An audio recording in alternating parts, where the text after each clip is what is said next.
ఓం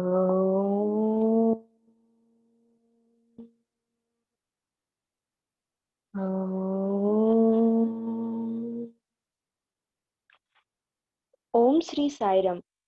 ప్రేమతత్వం ప్రబోధించి సమతా మమతలు పొందుపరిచి మానవత్వపు విలువలు తెలిపిన అతడే దైవం, అతడే సాయి. భగవాన్ శ్రీ సత్యసాయి బాబా వారి దివ్య ఆశీస్సులతో భక్తి ప్రసరంగా మనందరం సమర్పించే ఈ ప్రేమామృతం కార్యక్రమానికి స్వామిని ఆహ్వానించుకుంటూ మేడ్చల్ మల్కాజ్గిరి జిల్లా యూత్ నిర్వహించే ఈ ప్రేమామృతంలో వారి అనుభవాలను మనందరితో పంచుకోవాలని శ్రీ సత్యసాయి విద్యార్థి, మనందరికీ సుపరిచితులు శ్రీ కోటా శివకుమార్ గారిని కోరుకుంటున్నాను. కోటా సూర్యనారాయణ శర్మ గారు శ్రీమతి కోటా ఇందిరాదేవి గార్ల సుపుత్రులు శ్రీ కోటా శివకుమార్ గారు. ఎలక్ట్రానిక్స్ అండ్ కమ్యూనికేషన్ లో ఉస్మానియా విశ్వవిద్యాలయంలో ఇంజనీరింగ్ పూర్తి చేసి శ్రీ సత్యసాయి విశ్వవిద్యాలయం నుండి హ్యూమన్ రిసోర్స్ లో MBA చేసి పలు కార్పొరేట్ సంస్థల్లో హెడ్ ఇన్ఛార్జ్ గా ఉద్యోగ బాధ్యతలు నిర్వర్తించారు. వీరు Baan Info Systems, Baan and Work, Subex Systems Private Limited లో HR గా చేశారు. వీరు వారి కన్సల్టెన్సీ సేవలను భారతీయ SMEలు అయిన Sai Softech Private Limited, eLogic Technologies మరియు సమావేశాలకు అందించారు. టీమ్ ఆర్కెస్ట్రేషన్ మరియు ఇంటర్పర్సనల్ రేటింగ్ మోడల్ పై అమెరికాలోని కార్నర్ ట్రాకమ్ ఇన్స్టిట్యూట్ నుండి సర్టిఫైడ్ ట్రైనర్. 2005లో ఇన్సై సంస్థను స్థాపించి దాని ఫౌండర్ డైరెక్టర్ గా సేవలు నిర్వర్తిస్తున్నారు. శ్రీ సత్యసాయి విద్యార్థిగా శ్రీ సత్యసాయి సేవా సంస్థల్లోనూ ప్రముఖ పాత్ర వహించి హైదరాబాద్ జిల్లా స్పిరిచువల్ కోఆర్డినేటర్ గా సేవలు అందించారు. ప్రశాంతి నిలయంలో బాబా దగ్గర చదివేటప్పుడు స్వామి హైదరాబాద్ బాయ్ అని పిలిచేవారు. పాటలను రచించి స్వరపరిచారు. రేడియో సాయి తెలుగు మరియు ఇంగ్లీష్ ఛానళ్లకు రెగ్యులర్ కాంట్రిబ్యూటర్. త్యాగోపనిషత్ పై 60కి పైగా కార్యక్రమాలు అందించటంతో పాటు శ్రీవాణి మాసపత్రికకు ఎన్నో వ్యాసాలను రచించారు. హైదరాబాద్ జిల్లా శ్రీ సత్యసాయి సేవా సంస్థల యూత్ మెంబర్స్ నిర్వహించే రీప్రోగ్రామింగ్ లైఫ్ లో సాఫ్ట్ స్కిల్స్ ట్రైనర్ గా ట్రైనింగ్ అందించారు. ట్రైన్ ద ట్రైనర్ అనే కార్యక్రమం ద్వారా ఆంధ్రప్రదేశ్ మరియు తెలంగాణ రాష్ట్రాల శ్రీ సత్యసాయి సేవా సంస్థల్లోని వారికి సాఫ్ట్ స్కిల్స్, కమ్యూనికేషన్ స్కిల్స్ మరియు టీమ్ బిల్డింగ్ పై శిక్షణ నిర్వహించారు. వీరు ప్రస్తుతం ఒలివా క్లినిక్స్ లో చీఫ్ హ్యూమన్ రిసోర్సెస్ ఆఫీసర్ గా ఉద్యోగ బాధ్యతలు నిర్వర్తిస్తున్నారు. సామాజిక సేవలలో విరివిగా పాలు పంచుకుంటూ స్వామి దివ్య అనుగ్రహాశీస్సులను దండిగా పొందిన శ్రీ కోటా శివకుమార్ గారిని మనందరితో స్వామి తనకు ప్రసాదించిన అనుభూతులను పంచుకోవాల్సిందిగా కోరుకుంటున్నాను.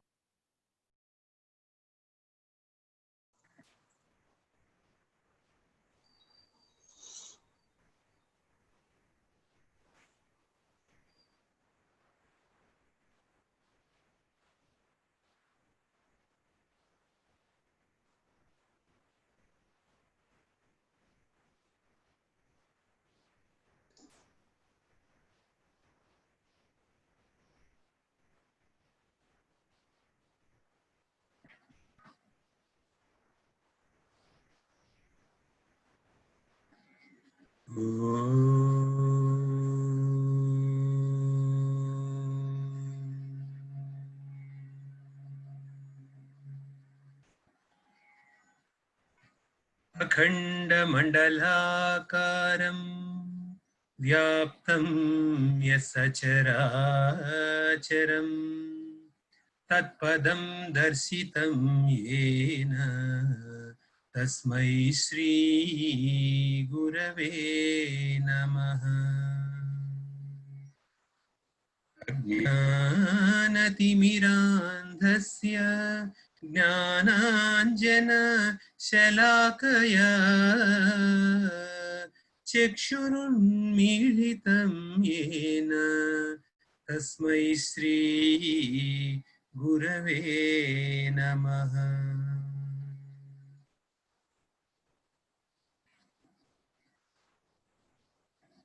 సత్సంగానికి విచ్చేసిన అందరికీ సాయమండి. మొట్టమొదట నేను నా ఎక్స్పీరియన్సెస్, అందులోని నాకు కలిగిన కొన్ని భావాలని మీ అందరి ముందర ఉంచడానికి ఒక PPTలో స్లైడ్స్ లాగా కొన్ని పెట్టడం జరిగింది. కాబట్టి మొట్టమొదటి విషయం పవన్ ని అడగాలనుకుంటున్నది, can I share the PPT Pavan? Sir IT Srinivas brother మీకు ఎనేబుల్ చేస్తారు సిస్టమ్. Yes sir. సార్ ఇప్పుడు మీరు సిస్టమ్ నుంచి షేర్ చేయొచ్చు sir PPT. Right sir. Share screen మీద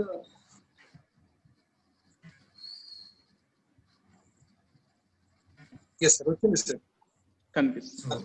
మీకు అందరికి కనబడుతోంది కదా? అవును సార్. సో నేను నాకు ఇచ్చిన టైం ని ఒక 3 పార్ట్స్ లాగా డివైడ్ చేసుకున్నానండి. అందులో నాకు కొన్ని ఇన్సైట్స్ సేవ్ చేసుకుంటాను, షేర్ చేస్తాను. ఇందులో ఇన్సైట్స్ అని ఎందుకంటున్నానంటే, ఈ వాక్యం కొటేషన్ ఏదైతే నేను చూపెడుతున్నానో అది నాకు చాలా నచ్చింది. Your sight must become an insight అన్నారు స్వామి. అంటే అందులో చాలా మీనింగ్స్ కనబడతాయి మనకి. బయటికి చూస్తున్న ఈ చూపు లోపలికి వెళ్ళాలని అనిపిస్తుంది. తర్వాత అంతేకాకుండా ఇన్సైట్ అంటే నార్మల్ గా ఏదన్నా విషయంలోని ఒక సూక్ష్మత, ఒక బయట ఒక మాట మనం చెప్పుకుంటే ఆ మాటకి ఒక బాహ్యార్థం ఉంటుంది, దానిలోని ఒక అంతరార్థం కూడా కనబడుతుంది, అయితే దానిలోని సూక్ష్మార్థాలు కూడా ఎన్నో కనబడతాయి. కాబట్టి స్వామి చెప్పే ఎక్కువ విషయాల్లో ఒకేసారి ఒక మాట చెప్తే అందులో ఎన్నో అర్థాలు వస్తాయి. కాబట్టి ఎవరెవరికి మనకు అందిన అర్థాలు మనం చెప్పుకోవచ్చు. కాబట్టి నాకు అందిన అర్థాలు కొన్ని స్వామి ఎక్స్పీరియన్సెస్ లో ఈ రోజు మీతో షేర్ చేసుకుంటాను. కాబట్టి ఈ ప్రోగ్రామ్ ని నేను మై ఇన్సైట్ అని అంటున్నాను, ఇన్సైట్స్ ఫ్రమ్ స్వామి అని. సో మొట్టమొదటిది ఫార్మేషన్ అంటాను. మనందరికీ నేను ఈరోజు చెప్పేవన్నీ కూడా ఏదో నాకు ఎక్స్క్లూజివ్ గా నాకు జరిగినవని నేను అనుకోవట్లేదండి. స్వామి మార్గంలో మనందరం వెళ్తున్నప్పుడు మనందరికీ జరిగే విషయాలు, మనందరము ఏ విధంగా స్వామి దగ్గరికి వస్తాము అన్న విషయాలే ఎక్కువ అవి నాకు కామన్ గా జరిగినవి. అయితే అందులో సెక్షన్స్ లాగా నేను డివైడ్ చేశాను. మొట్టమొదటి ఇన్సైట్ ఏమిటి అంటే ఫార్మేషన్. ఏ విధంగా మనకి స్వామితో ఒక బంధం ఏర్పడుతుంది, ఒక రిలేషన్షిప్ స్టార్ట్ అవుతుంది అని చెప్పుకోవాలి అంటే, నేను MBA 93లో MBAలో జాయిన్ అయిన సమ్మర్ కోర్స్ అయిపోయి మేలో జూన్ ఫస్ట్ వీక్ లోపలే మేము తిరిగి వచ్చేయడం జరిగింది ప్రశాంతి నిలయంకి. ఎందుకంటే MBA ప్రశాంతి నిలయం క్యాంపస్ లో ఆఫర్ చేస్తారు. అప్పుడు మా క్లాస్ MBAలో 18 మంది ఉండేవాళ్ళము, MFM 9 మంది ఉండేవాళ్ళు, మొత్తం 27 మంది MBA స్టూడెంట్స్. మేము స్వామిని వేడుకున్నాం, స్వామి మాకు క్లాస్ ఇంటర్వ్యూ ఇవ్వాలి మీరు ఇవ్వాలంటే స్వామి సరే అని రేపు రండి అని చెప్పారు. సో ఆ రోజు రాత్రి చాలా కోలాహలంగా ఉంది. ఆ హాస్టల్లో అందరం కూర్చుని ఏం స్వామికి చెయ్యాలి, స్వామికి ఒక కార్డో లేకపోతే ఏమన్నా ఒక మంచి అది గ్రీటింగ్ కార్డ్ కాకుండా ఏమన్నా మన చేతులతో చేసింది ఏమన్నా తీసుకెళ్లాలి స్వామికి అని ఈ విధంగా అనుకుంటున్నప్పుడు, సరే గ్రీటింగ్ కార్డ్ అని అనుకున్నప్పుడు ఒక థాట్ నేను చెప్పాను. ఏంటంటే స్వామికి మనం అందరం కూడా మన పేర్లు రాసేసేద్దాం వరుసగా. అప్పుడు స్వామి ఒకవేళ గనక పేరు ఎవరిదా అని చూస్తే గనక మన పేరుతో పోల్చుకుంటారు, కాబట్టి ఆ పేర్లు రాసేసేద్దాము అన్నాను. అంటే ఆ ఐడియా అక్కలేదు, పేర్లు రాయడం ఎందుకు క్లాస్ రోల్ లాగా వద్దు, మనందరితో స్వామి తీసిన గ్రూప్ ఫోటో, స్వామి సమ్మర్ కోర్స్ అయిపోయిన తర్వాత ప్రతి క్లాస్ వాళ్ళతో గ్రూప్ ఫోటో దిగుతారు, ఆ గ్రూప్ ఫోటో పెట్టేద్దామన్నారు. బెటర్ ఐడియా అనుకుని అందరము సరే ఆ గ్రూప్ ఫోటో పెట్టాము. గ్రీటింగ్ కార్డ్ తీసుకెళ్లి స్వామికి అందించడం జరిగింది. స్వామి ఆ గ్రీటింగ్ కార్డ్ లోపలికి వెళ్ళి కూర్చున్న తర్వాత ఇంటర్వ్యూ రూమ్ లో ఆ గ్రీటింగ్ కార్డ్ తీసి స్వామి తన చేత్తో ఒక పెన్ను లాగా వేలు పెట్టి ఒక్కొక్కళ్ళ పేరు పిలవడం మొదలు పెట్టారు స్వామి. అంటే ఒక క్లాస్ లోకి రాగానే ఒక క్లాస్ టీచర్ ఏ విధంగా అటెండెన్స్ రోల్ కాల్ పిలుస్తారో అట్లా పిలవడం మొదలు పెట్టారు. ఉదాహరణకి శివకుమార్ అని ఇట్లా పైకి చూడడము, ఇట్లా టిక్కు పెట్టినట్టు చేయడము, అలా చేస్తే చాలా థ్రిల్లింగ్ గా అనిపించింది. ఎందుకంటే మా పేర్లు ఏవి రాయలేదు అక్కడ మేము. అయితే స్వామి అందరినీ పేర్లు పెట్టి పిలవడం అనేది చాలా ఫస్ట్ టైం మాకు స్వామి ఓమ్నిసియన్స్ అట్లా చూడడం అనమాట. కాబట్టి చాలా ఆనందం వేసింది. ఆయన అంతా అయిపోయి గ్రీటింగ్ కార్డు పక్కన పెట్టేసి స్వామి మా వైపు చూసి బాగుంది అని అన్నారు. మీరందరు ఇక్కడికి ఎలా వచ్చారో తెలుసా అని అడిగారు. మీరందరూ ఇక్కడికి ఎలా వచ్చారో తెలుసా అని అడిగినప్పుడు అందరం వేరే వేరే విషయాలు చెప్పామన్నమాట. స్వామి ఫస్ట్ మేము వైట్ ఫీల్డ్కి వచ్చాము, సమ్మర్ కోర్స్ అటెండ్ చేశాము, దాని తర్వాత బస్ ఎక్కి ఈ టైప్ లో అందరు డిఫరెంట్ పీపుల్స్ డిఫరెంట్ చెప్పారనమాట. కొంతమంది స్వామి మార్గంలో స్వామి స్కూల్స్ లో మొదటి నుంచి ఉన్నవారు ఏంటంటే వారు కొన్ని వేరేగా చెప్పారు. స్వామి మీ అనుగ్రహం వల్లే వచ్చాము అటువంటివి చెప్పారు. అయితే స్వామి అన్నారు, మీరందరూ కూడా ఇక్కడికి ఎందుకు వచ్చారంటే నేను ఈ పేర్ల మీద టిక్కులు పెట్టాను అందుకని వచ్చాను. మీ పేరు మీద నేను టిక్కు పెట్టాను అన్నారు. అంటే 2 అర్థాలు వస్తాయండి. ఫిజికలీ యూనివర్సిటీలో ఆయన ఛాన్సలర్ కాబట్టి ఈ లిస్ట్ అంతా ఆయన దగ్గరికి తీసుకుని వెళ్ళి ఉండొచ్చు, ఆయన టిక్కులు పెట్టి ఉండొచ్చు అనుకోవడం ఒక పద్ధతి అయితే, ఎంట్రన్స్ టెస్ట్ అవన్నీ అయిపోయిన తర్వాత అది కూడా జరుగుండొచ్చు. రెండో విధానం ఏమిటంటే అసలు మీరు నా దగ్గరికి రావడానికి ఒక కారణం, రావడానికి హేతు ఏమిటి, ఎట్లా వచ్చారు అంటే నేను టిక్కు పెడితే వచ్చారంటే నేనే సెలెక్ట్ చేశాను. కాబట్టి ఇది మనందరికీ నిజమండి. ఇక్కడ నా ఇన్సైట్ ఏంటంటే, ఇందులోంచి జరిగినది ఇన్సైట్ ఏంటంటే, మనందరం స్వామి మార్గంలోకి వచ్చాము అంటే స్వామితో ఒక ఇంటర్వ్యూలోకి వచ్చినట్టే. ఇది ఇంటర్వ్యూ కాదండి, ఒక ఇన్నర్వ్యూ. ఇన్నర్వ్యూలోకి మనం వచ్చిన తర్వాత ఎలా వచ్చాము అంటే మనం అనుకోవచ్చు, నేను ఆ రోజు ఆ బ్రదర్ చెప్పాడు, లేకపోతే ఈ కార్యక్రమం జరుగుతున్నప్పుడు వెళ్ళాను కాబట్టి అక్కడ బాగా ఇన్ఫ్లుయెన్స్ అయ్యాను, ఈ సేవ జరుగుతున్నప్పుడు వెళ్ళాను, అది నచ్చింది నాకు, అందువల్ల వచ్చానని ఏ విధంగా మనం అనొచ్చు. కానీ ఇవన్నీ మిషలు, ఇవన్నీ ఒక ప్రిటెక్స్ట్ మాత్రమే. నిజంగా ఎలా వచ్చామంటే స్వామి టిక్కు పెట్టారు కాబట్టి వచ్చాము. అవతారము ఈ రూపంలో ఈ పేరుతో ఇక్కడ వచ్చినప్పుడు ఎవరెవరు ఆయన దగ్గరికి రావాల్సింది ఉంది అనేది మొత్తము ప్రీడెస్టిన్డ్ ఆయన ప్లాన్, అది మాస్టర్ ప్లాన్ అది. కాబట్టి దానికి ఒక విధానం ఉంటుంది, దానికి ఏదో ఒక విధానం చూపెడతారు ఆయన, ఆ విధానంలో వస్తాం మనము. కాబట్టి అది ఫస్ట్ ఇన్సైట్ అండి నాకు.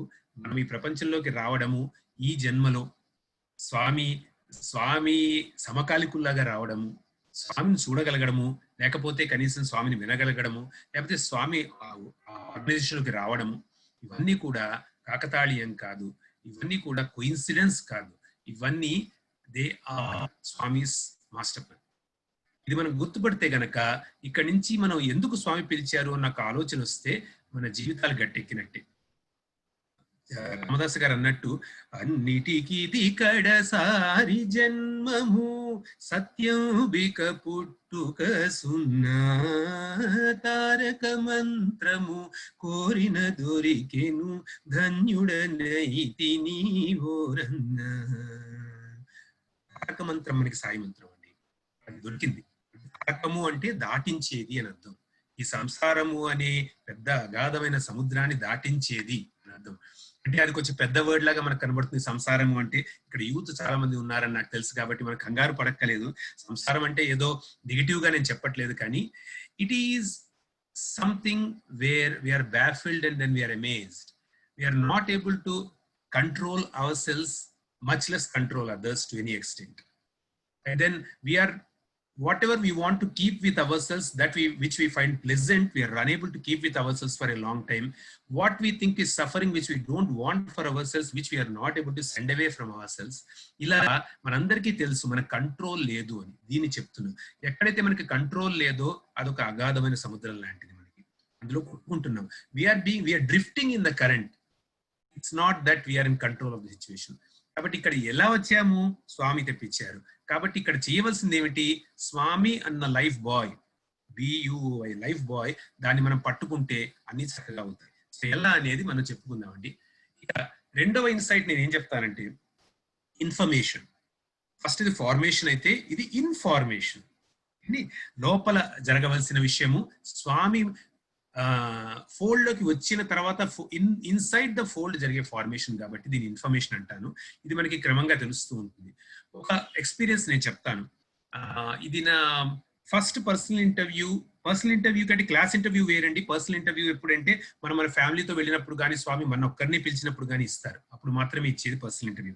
అయితే పర్సనల్ ఇంటర్వ్యూ అప్పుడు మా అక్క బావగారు ప్రశాంతి నిలయంకి వచ్చారు. ఇది somewhere about 20 జూన్ జూలై టైంలో అయి ఉంటుంది, 93లో.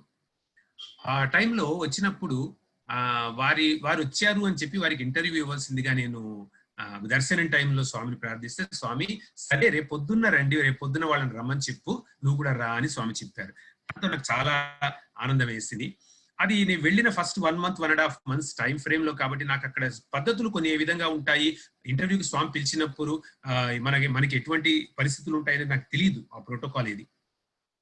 పొద్దున్న మాకు కాలేజ్ ఉంటుంది. కాలేజ్ ఉన్నప్పుడు పొద్దున్న దర్శనకి వచ్చేవాళ్ళు కాదు స్టూడెంట్స్. అయితే స్వామి పిలిచారు, స్వామి చెప్పారు కాబట్టి రమ్మని ఆటోమేటిక్ గా వెళ్ళిపోవడమే అనుకున్నాను నేను. అయితే ఆ రోజు ఈవినింగ్ హాస్టల్కి వెళ్ళిన తర్వాత, అంటే మన సాయంత్రం కలిసేసి నేను మా అక్క బావగారు వాళ్ళకి చెప్పాను, బయట ఆశ్రమం బయట కలిసి పొద్దున్న మీరు వచ్చేసేయండి, రెడీగా వెయిట్ చేయండి, స్వామి వచ్చిన తర్వాత స్వామి పిలవంగానే మీరు లోపలికి రావాల్సి ఉంటుంది అని నేను చెప్పేసి వాళ్ళకి నేనేమో హాస్టల్కి వెళ్ళిపోయాను. ఆ హాస్టల్లో మా ఫ్రెండ్స్ తో అది మాట్లాడుతూ ఉంటే ఇట్లా స్వామి ఇంటర్వ్యూకి పిలిచారు రేపు అన్నదా అని చెప్పేసరికి, మరి వార్డెన్ పర్మిషన్ తీసుకున్నావా, స్లిప్ తీసుకున్నావా అని అడిగారు. అప్పటి వరకు నాకు స్లిప్ తీసుకోవాలని తెలియదు. అయితే ఓహో అలా ఉంటుందేమో అనుకుని వార్డెన్ రూమ్కి వెళ్ళాను.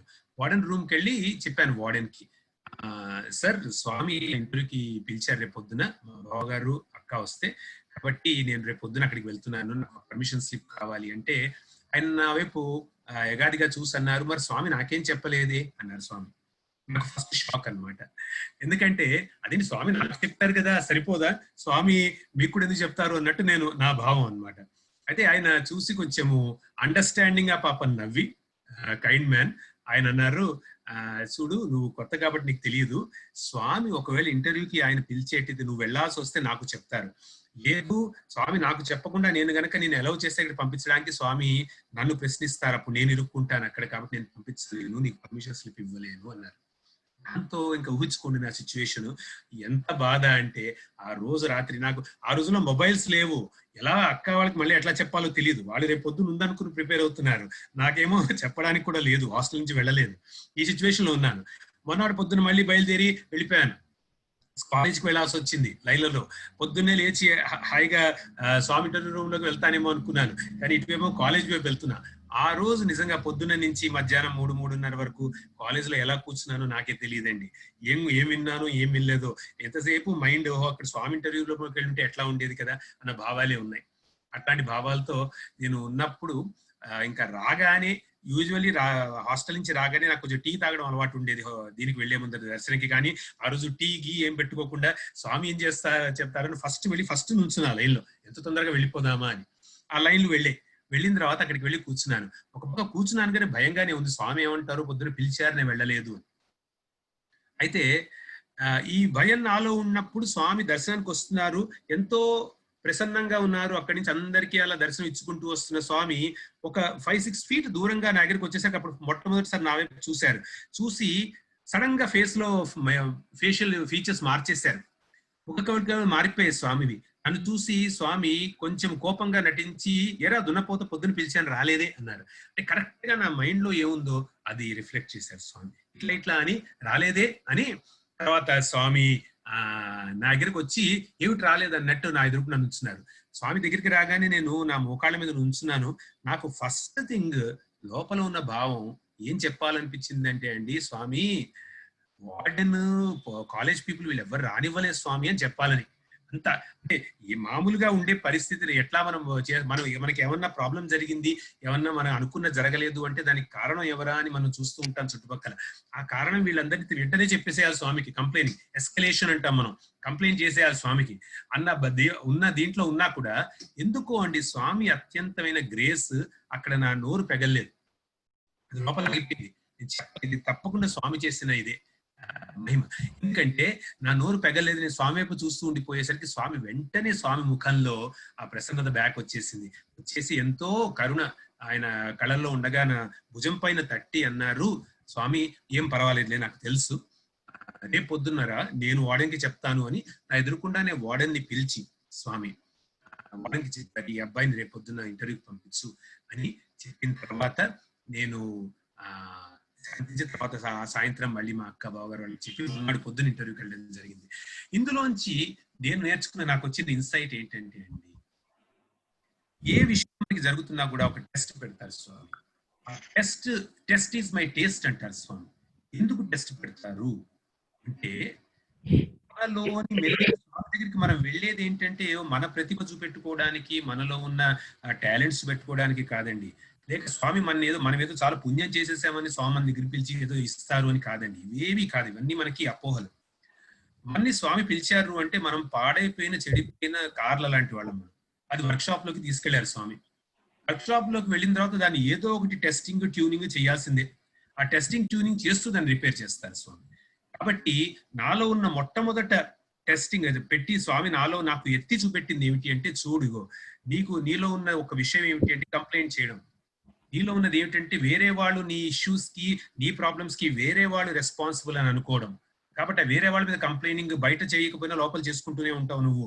కాబట్టి ఇగో నువ్వు ఎప్పుడైతే ఆ కంప్లైనింగ్ మానేసావు, కానీ అండి ఒకవేళ నిజంగా నా నోట్లోంచి వచ్చుంటే స్వామి వాడని రానివ్వలేదు అని మళ్ళీ స్వామి నా మొహం చూసేవారు నాకు తెలియదు, చూసేవారు కాదనుకుంటా. కానీ అందువల్ల స్వామి ఆయనే నా నోరు మూయించేశారు. అప్పుడు నేను ఏమి మాట్లాడలేదు. మాట్లాడనివ్వకుండా నాతో స్వామి చేసి నాకు మాత్రం అర్థమయ్యే విధంగా చెప్పారు, ఇవ్వాల్సిన ఇన్సైట్ ఇచ్చారు. ఏమిటి అంటే ఇప్పుడు అందరికీ అప్లికబుల్ ఇన్సైట్ అని అనుకుంటున్నా ఏంటంటే, ప్రపంచం ఏ విధంగా ఉన్నా కూడా, ప్రపంచం ఏ విధంగా కనబడినా కూడా మనకి దాన్ని ఒట్టిగా కంప్లైంట్ చేసి ఇది ఈ విధంగా ఉంది అనుకోవడం చాలా పెద్ద పొరపాటు అండి. ఎందుకంటే ఈ విధంగానే ఉంది ప్రపంచం, ఎప్పుడు కూడా ఈ విధంగానే ఉంది. కాబట్టి ఈ ప్రపంచాన్ని మనం మార్చాలి, లేకపోతే ఇది మనకి ఇదంతా భగవంతుడి నాటకం అండి. ఆ భగవంతుడి నాటకంలో ఇదంతా ఒక సెటప్, డ్రామాలో సెటప్ అని వేస్తారు చూడండి. సెటప్ ని మనం ఉన్నప్పుడు మనం గనక అర్థం చేసుకోకపోతే అది ఉల్టా అయిపోయి అప్సెట్ అవుతాం. సెట్ అప్ తిరిగిపోయి అప్సెట్ అవుతాం. ఇప్పుడు అప్సెట్ అవుతాము, ఈ ప్రపంచం నాతో సరిగ్గా వ్యవహరించట్లేదు, నన్ను ఇది చేస్తుందని అప్సెట్ అవుతుంది. నిజంగా ప్రపంచం మనం అప్సెట్ చేయట్లేదండి, మనమే అప్సెట్ చేసుకుంటున్నాం. ఎందుకు? ఇది ప్రపంచం స్వామి రూపమే, స్వామి ఈ విధంగా ఉన్నారు అన్న మాట మర్చిపోతున్నాం. కాబట్టి ఆయన ఇదంతా కర్త ఆయనే అని తెలియట్లేదు, కాబట్టి మనం అర్థం చేసుకోవట్లేదు. కాబట్టి మనం అట్లా తేలిగ్గా బుట్టులో పడిపోతున్నాం, మాయలో పడుతున్నాం. ఈరోజు సాగర స్వామి మాట అంటారండి, అది మీతో చెప్తాను. అంటారు ఆయన ఈ ప్రపంచం గురించి చెప్తూ, కరుణాజలదే దాసరిదే అన్న కీర్తనలో ఆయన అంటారు, నీమయమేగాని ఇలను ఏమని నే దూరుదును, నీమయమేగాని ఈలను ఏమని నే దూరుదును, కరుణా జలధే దాశరథే కమనీయానన సుగుణనిధే, నీమయమే గాని ఇలను ఏమని నే దూరుదును. ఈ మొత్తము ఇలా ప్రపంచం అంతా నువ్వేగా స్వామి, నువ్వే నిండి ఉన్నప్పుడు నేను ఏ విధంగా నిన్ను తిడతాను? దూరుదును అంటే తిడతాను. ఏమని దూరుతాను? ప్రతి నిమిషం కానీ కంప్లైంట్ చేస్తూనే ఉన్నామండి. వీళ్ళు ఇట్లా చేశారు, వాళ్ళు ఇట్లా చేశారు, వీళ్ళ వల్ల ఇదైంది, వాళ్ళ వల్ల ఇదైంది, ఎవరు దొరకపోతే కోవిడ్, ఆ కోవిడ్ కూడా దొరకపోతే ఎటు, ఈ వేలు ఇట్లా వెళ్తూ ఇక్కడ ఎవరు కనబడకపోతే ఎవరిని కంప్లైంట్ చేద్దామా, బ్లేమ్ చేద్దామా అని పైకి తిరుగుతుందండి. ఆయన్నే బ్లేమ్ చేస్తాం. నీ వల్ల ఇట్లా అయింది స్వామి, నువ్వు నన్ను ఎందుకు ఇట్లా పుట్టించావు, నువ్వు నన్ను ఎందుకు ఒక గొప్ప వాళ్ళని ఇట్లా పుట్టించలేదు. ఇట్లా ఏదో మనకున్న కంప్లైంట్స్ అన్ని మనకు ఉంటాయి. ఉన్నది ఎప్పుడు చూడము. ఇదంతా మనం చేసుకున్నది, మనం జన్మాంతరం వస్తున్నది ఏ విధంగా వస్తుందో అది మాత్రమే ఆయన అనుగ్రహిస్తారని, ఆయన ఏది మనకు కావాలని ఇవ్వట్లేదని మనం అర్థం చేసుకోవాలండి. రెండోది, ఆయన మన దగ్గర తెలుసుకున్నది ఏంటంటే మన కర్మ కట్ చేయడానికి, మన కర్మ పెంచడానికి కాదు. ఆయన ఇంకా ఆ ఇంటర్వ్యూలో జరిగిన ఒక విషయం చెప్తాను. ఇది మూడో ఇన్సైట్ గా నేను చెప్తాను. మొదటిది ఫార్మేషన్ అన్నాము, తర్వాత ఇన్ఫార్మేషన్ అన్నాము, తర్వాత ట్రాన్స్ఫర్మేషన్ అంటున్నాను. నేను ట్రాన్స్ఫర్మేషన్ ఎందుకంటే స్వామి ఒక అటువంటి మాట అక్కడ చెప్పారు, ఆ ఇంటర్వ్యూలో మాకు చెప్పారనమాట. ఎన్నో ఇన్సైట్స్ ఇస్తారండి. ఒక చిన్న ఇన్సైట్ అక్కడ ఎటువంటిది ఉంటుందంటే, స్వామి తన విలువ మన విలువ గురించి కూడా రెండు గుర్తు చేస్తారు స్వామి. నేను ఆ ఇంటర్వ్యూకి వెళ్తున్నప్పుడు, మా అక్క బావ గారు వచ్చినప్పుడు ఇంటర్వ్యూలోకి వెళ్తున్నప్పుడు బయట ప్రశాంతి గేట్ దగ్గర ఒక గులాబీ పువ్వు కొనుక్కుని వెళ్ళాను స్వామికి ఇవ్వడానికి. ఆ గులాబీ పువ్వు స్వామికి ఇచ్చాను. స్వామి పాదాల దగ్గరే నాకు కూర్చునే ఛాన్స్ వచ్చింది. స్వామికి ఇచ్చాను. స్వామి అన్నారు, ఈ పువ్వు తీసుకుని ఈ పువ్వు ఎంతరా అన్నారు స్వామి. పువ్వు ఎంతరా అన్నారు. అంటే నేను చెప్పాను, స్వామి ఆ రోజులో ₹1 ఎంతో ఉంది. స్వామి అన్నారు, పొద్దున్న విరిస్తే సాయంత్రానికి వాడిపోయే పువ్వులు నాకు అవసరం లేదు, నాకు హృదయ పుష్పం కావాలి అన్నారు స్వామి. అంతేకాకుండా పుష్పాల గురించి స్వామి చాలా చెప్తారండి. తర్వాత నేను మళ్ళీ దాని గురించి చిన్నగా వివరిస్తాను మీకు. అయితే ఈ విషయం చాలా ఇంపార్టెంట్. స్వామి అన్నారు, మనందరికీ మంచి ఇన్సైట్ ఏంటంటే, స్వామికి బాహ్యంగా మనం పెట్టే పుష్పాలు వాటిపైన కొంత ఇంపార్టెంట్, ఈ డెకరేషన్స్ ఇవన్నీ మనం చేయవలసిందే, కానీ దాన్ని కొంచెము డబ్బులు అందులో అట్లా ఖర్చు పెట్టేసి నీళ్ళలాగా చేయగలిగిన దాన్ని ఏదైనా మంచి కార్యానికి వినియోగిస్తే, వేరే వారికి ఏమైనా ఉపయోగించి స్వామికి హృదయ పుష్పం మనం సమర్పించుకుంటే ఆయన ఇంకా ఆనందిస్తారు. అంటే ఈ పూలు పెడితే ఆనందించారని నేను అనట్లేదు, పెట్టకూడదు అని ఎవరికి చెప్పట్లేదండి. కాకపోతే వేలకి వేల రూపాయలు కూడా అప్పుడప్పుడు మనం ఖర్చు పెడుతూ ఉంటాం. ఈ పూలు పెట్టుకుంటే ఎంత పువ్వు మనం పుట్టించింది కాదు, పువ్వు మనం పరిమళింపజేసింది కాదు, పువ్వు మన ఆ డబ్బు కొన్నది, ఆ డబ్బు మనం ప్రింట్ చేయలేదు, ఆ పువ్వు ఎవరో అమ్మారు, ఆ పువ్వు తీసుకున్నాము తెచ్చి స్వామికి ఇచ్చాము, పువ్వు చేసింది స్వామి, పువ్వు అక్కడ విరిపింపజేసింది స్వామి, పరిమళింపజేసింది స్వామి, అన్ని రీతులు అన్ని చేస్తే ఆయనకి మాత్రం మనం ఇచ్చి స్వామి ఈ పువ్వు ఇగోండి నేను ఇస్తున్నాను అన్న ఒక భావం, ఎందుకు ఈ భావం మనకి అవసరం లేదు.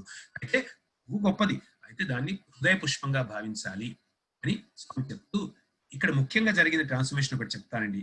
అప్పుడు స్వామి అన్నారు, స్వామి చేతిలోకి తీసుకుని స్వామి ఇట్లా ఇట్లా ఇట్లా నాకు ఇక్కడ ఒక ఉంగరం వేసుకుని ఉంటే ఆ రోజుల్లో ఆ ఉంగరానితో ఇట్లా ఇట్లా ఆడుతున్నారు స్వామి, తన వేలుతో తిప్పుతున్నారు. ఆ ఉంగరం ఒక ప్లాస్టిక్ ఉంగరం. అది నేను సమ్మర్ కోర్స్ కి ఫస్ట్ టైం వచ్చినప్పుడు కొంతమంది చేతుల్లో స్వామి ఉంగరాలు ఉండడం చూసి నాకు కూడా స్వామి ఉంగరం ఉంటే బాగుంటుంది అనుకుని ఆ ఒకరోజు సాయంత్రం బయట అమ్ముతున్న ఉంగరాల్లో ఒక నల్ల ఉంగరం, ప్లాస్టిక్ ఉంగరం తీసుకున్నా. అప్పుడు అది ₹2, 93. సో ఈ ఉంగరం కొద్దిసేపు అయిన తర్వాత స్వామి వాళ్ళతో డివోటీస్ తో మాట్లాడుతూ నా వేలు ఇట్లా ఇక్కడ ఉంగరంతో ఆడుతున్నారు. తర్వాత దీని వైపు చూసి ఉంగరాన్ని బయటికి తీశారు స్వామి. ఉంగరాన్ని, ఆ ప్లాస్టిక్ ఉంగరాన్ని బయటికి తీసి ఇది ఎంతరా, ఎంత పెట్టుకున్నావు, ఎక్కడ కొన్నావు అన్నారు. చెప్పాను ఇట్లా. ఏమిటి స్వామి విలువ ₹2 అన్నారు. అందరు నవ్వారు. ఏమిటి ₹2 స్వామి విలువ అన్నారు అని. తర్వాత ఉంగరాన్ని ఆయన చేతిలోకి తీసుకుని తన నోటి దగ్గర పెట్టుకుని 3 సార్లు ఊదారు దానిపైన, కొన్ని ఊదారు. ఊదంగానే ఆ ఉంగరము ఒక వైట్ మెటల్, దానిపైన బంగారు ఎంబాసింగ్ స్వామి ఉంగరం అట్లా అయిపోయింది, స్వామి ఫామ్ అన్నమాట. అది అందరికీ పాస్ చేశారు స్వామి. ఇదేం మెటల్ చెప్పండి అన్నారు. పైన ఉన్నది బంగారం అని అందరికి అర్థమవుతుంది, కానీ కింద ఉన్న మెటీరియల్ ఏంటో అందరికి తెలియలే. ప్లాటినం అన్నారు, సిల్వర్ అన్నారు, ఈ విధంగా అందరూ వేరియస్ థింగ్స్ చెప్పారు.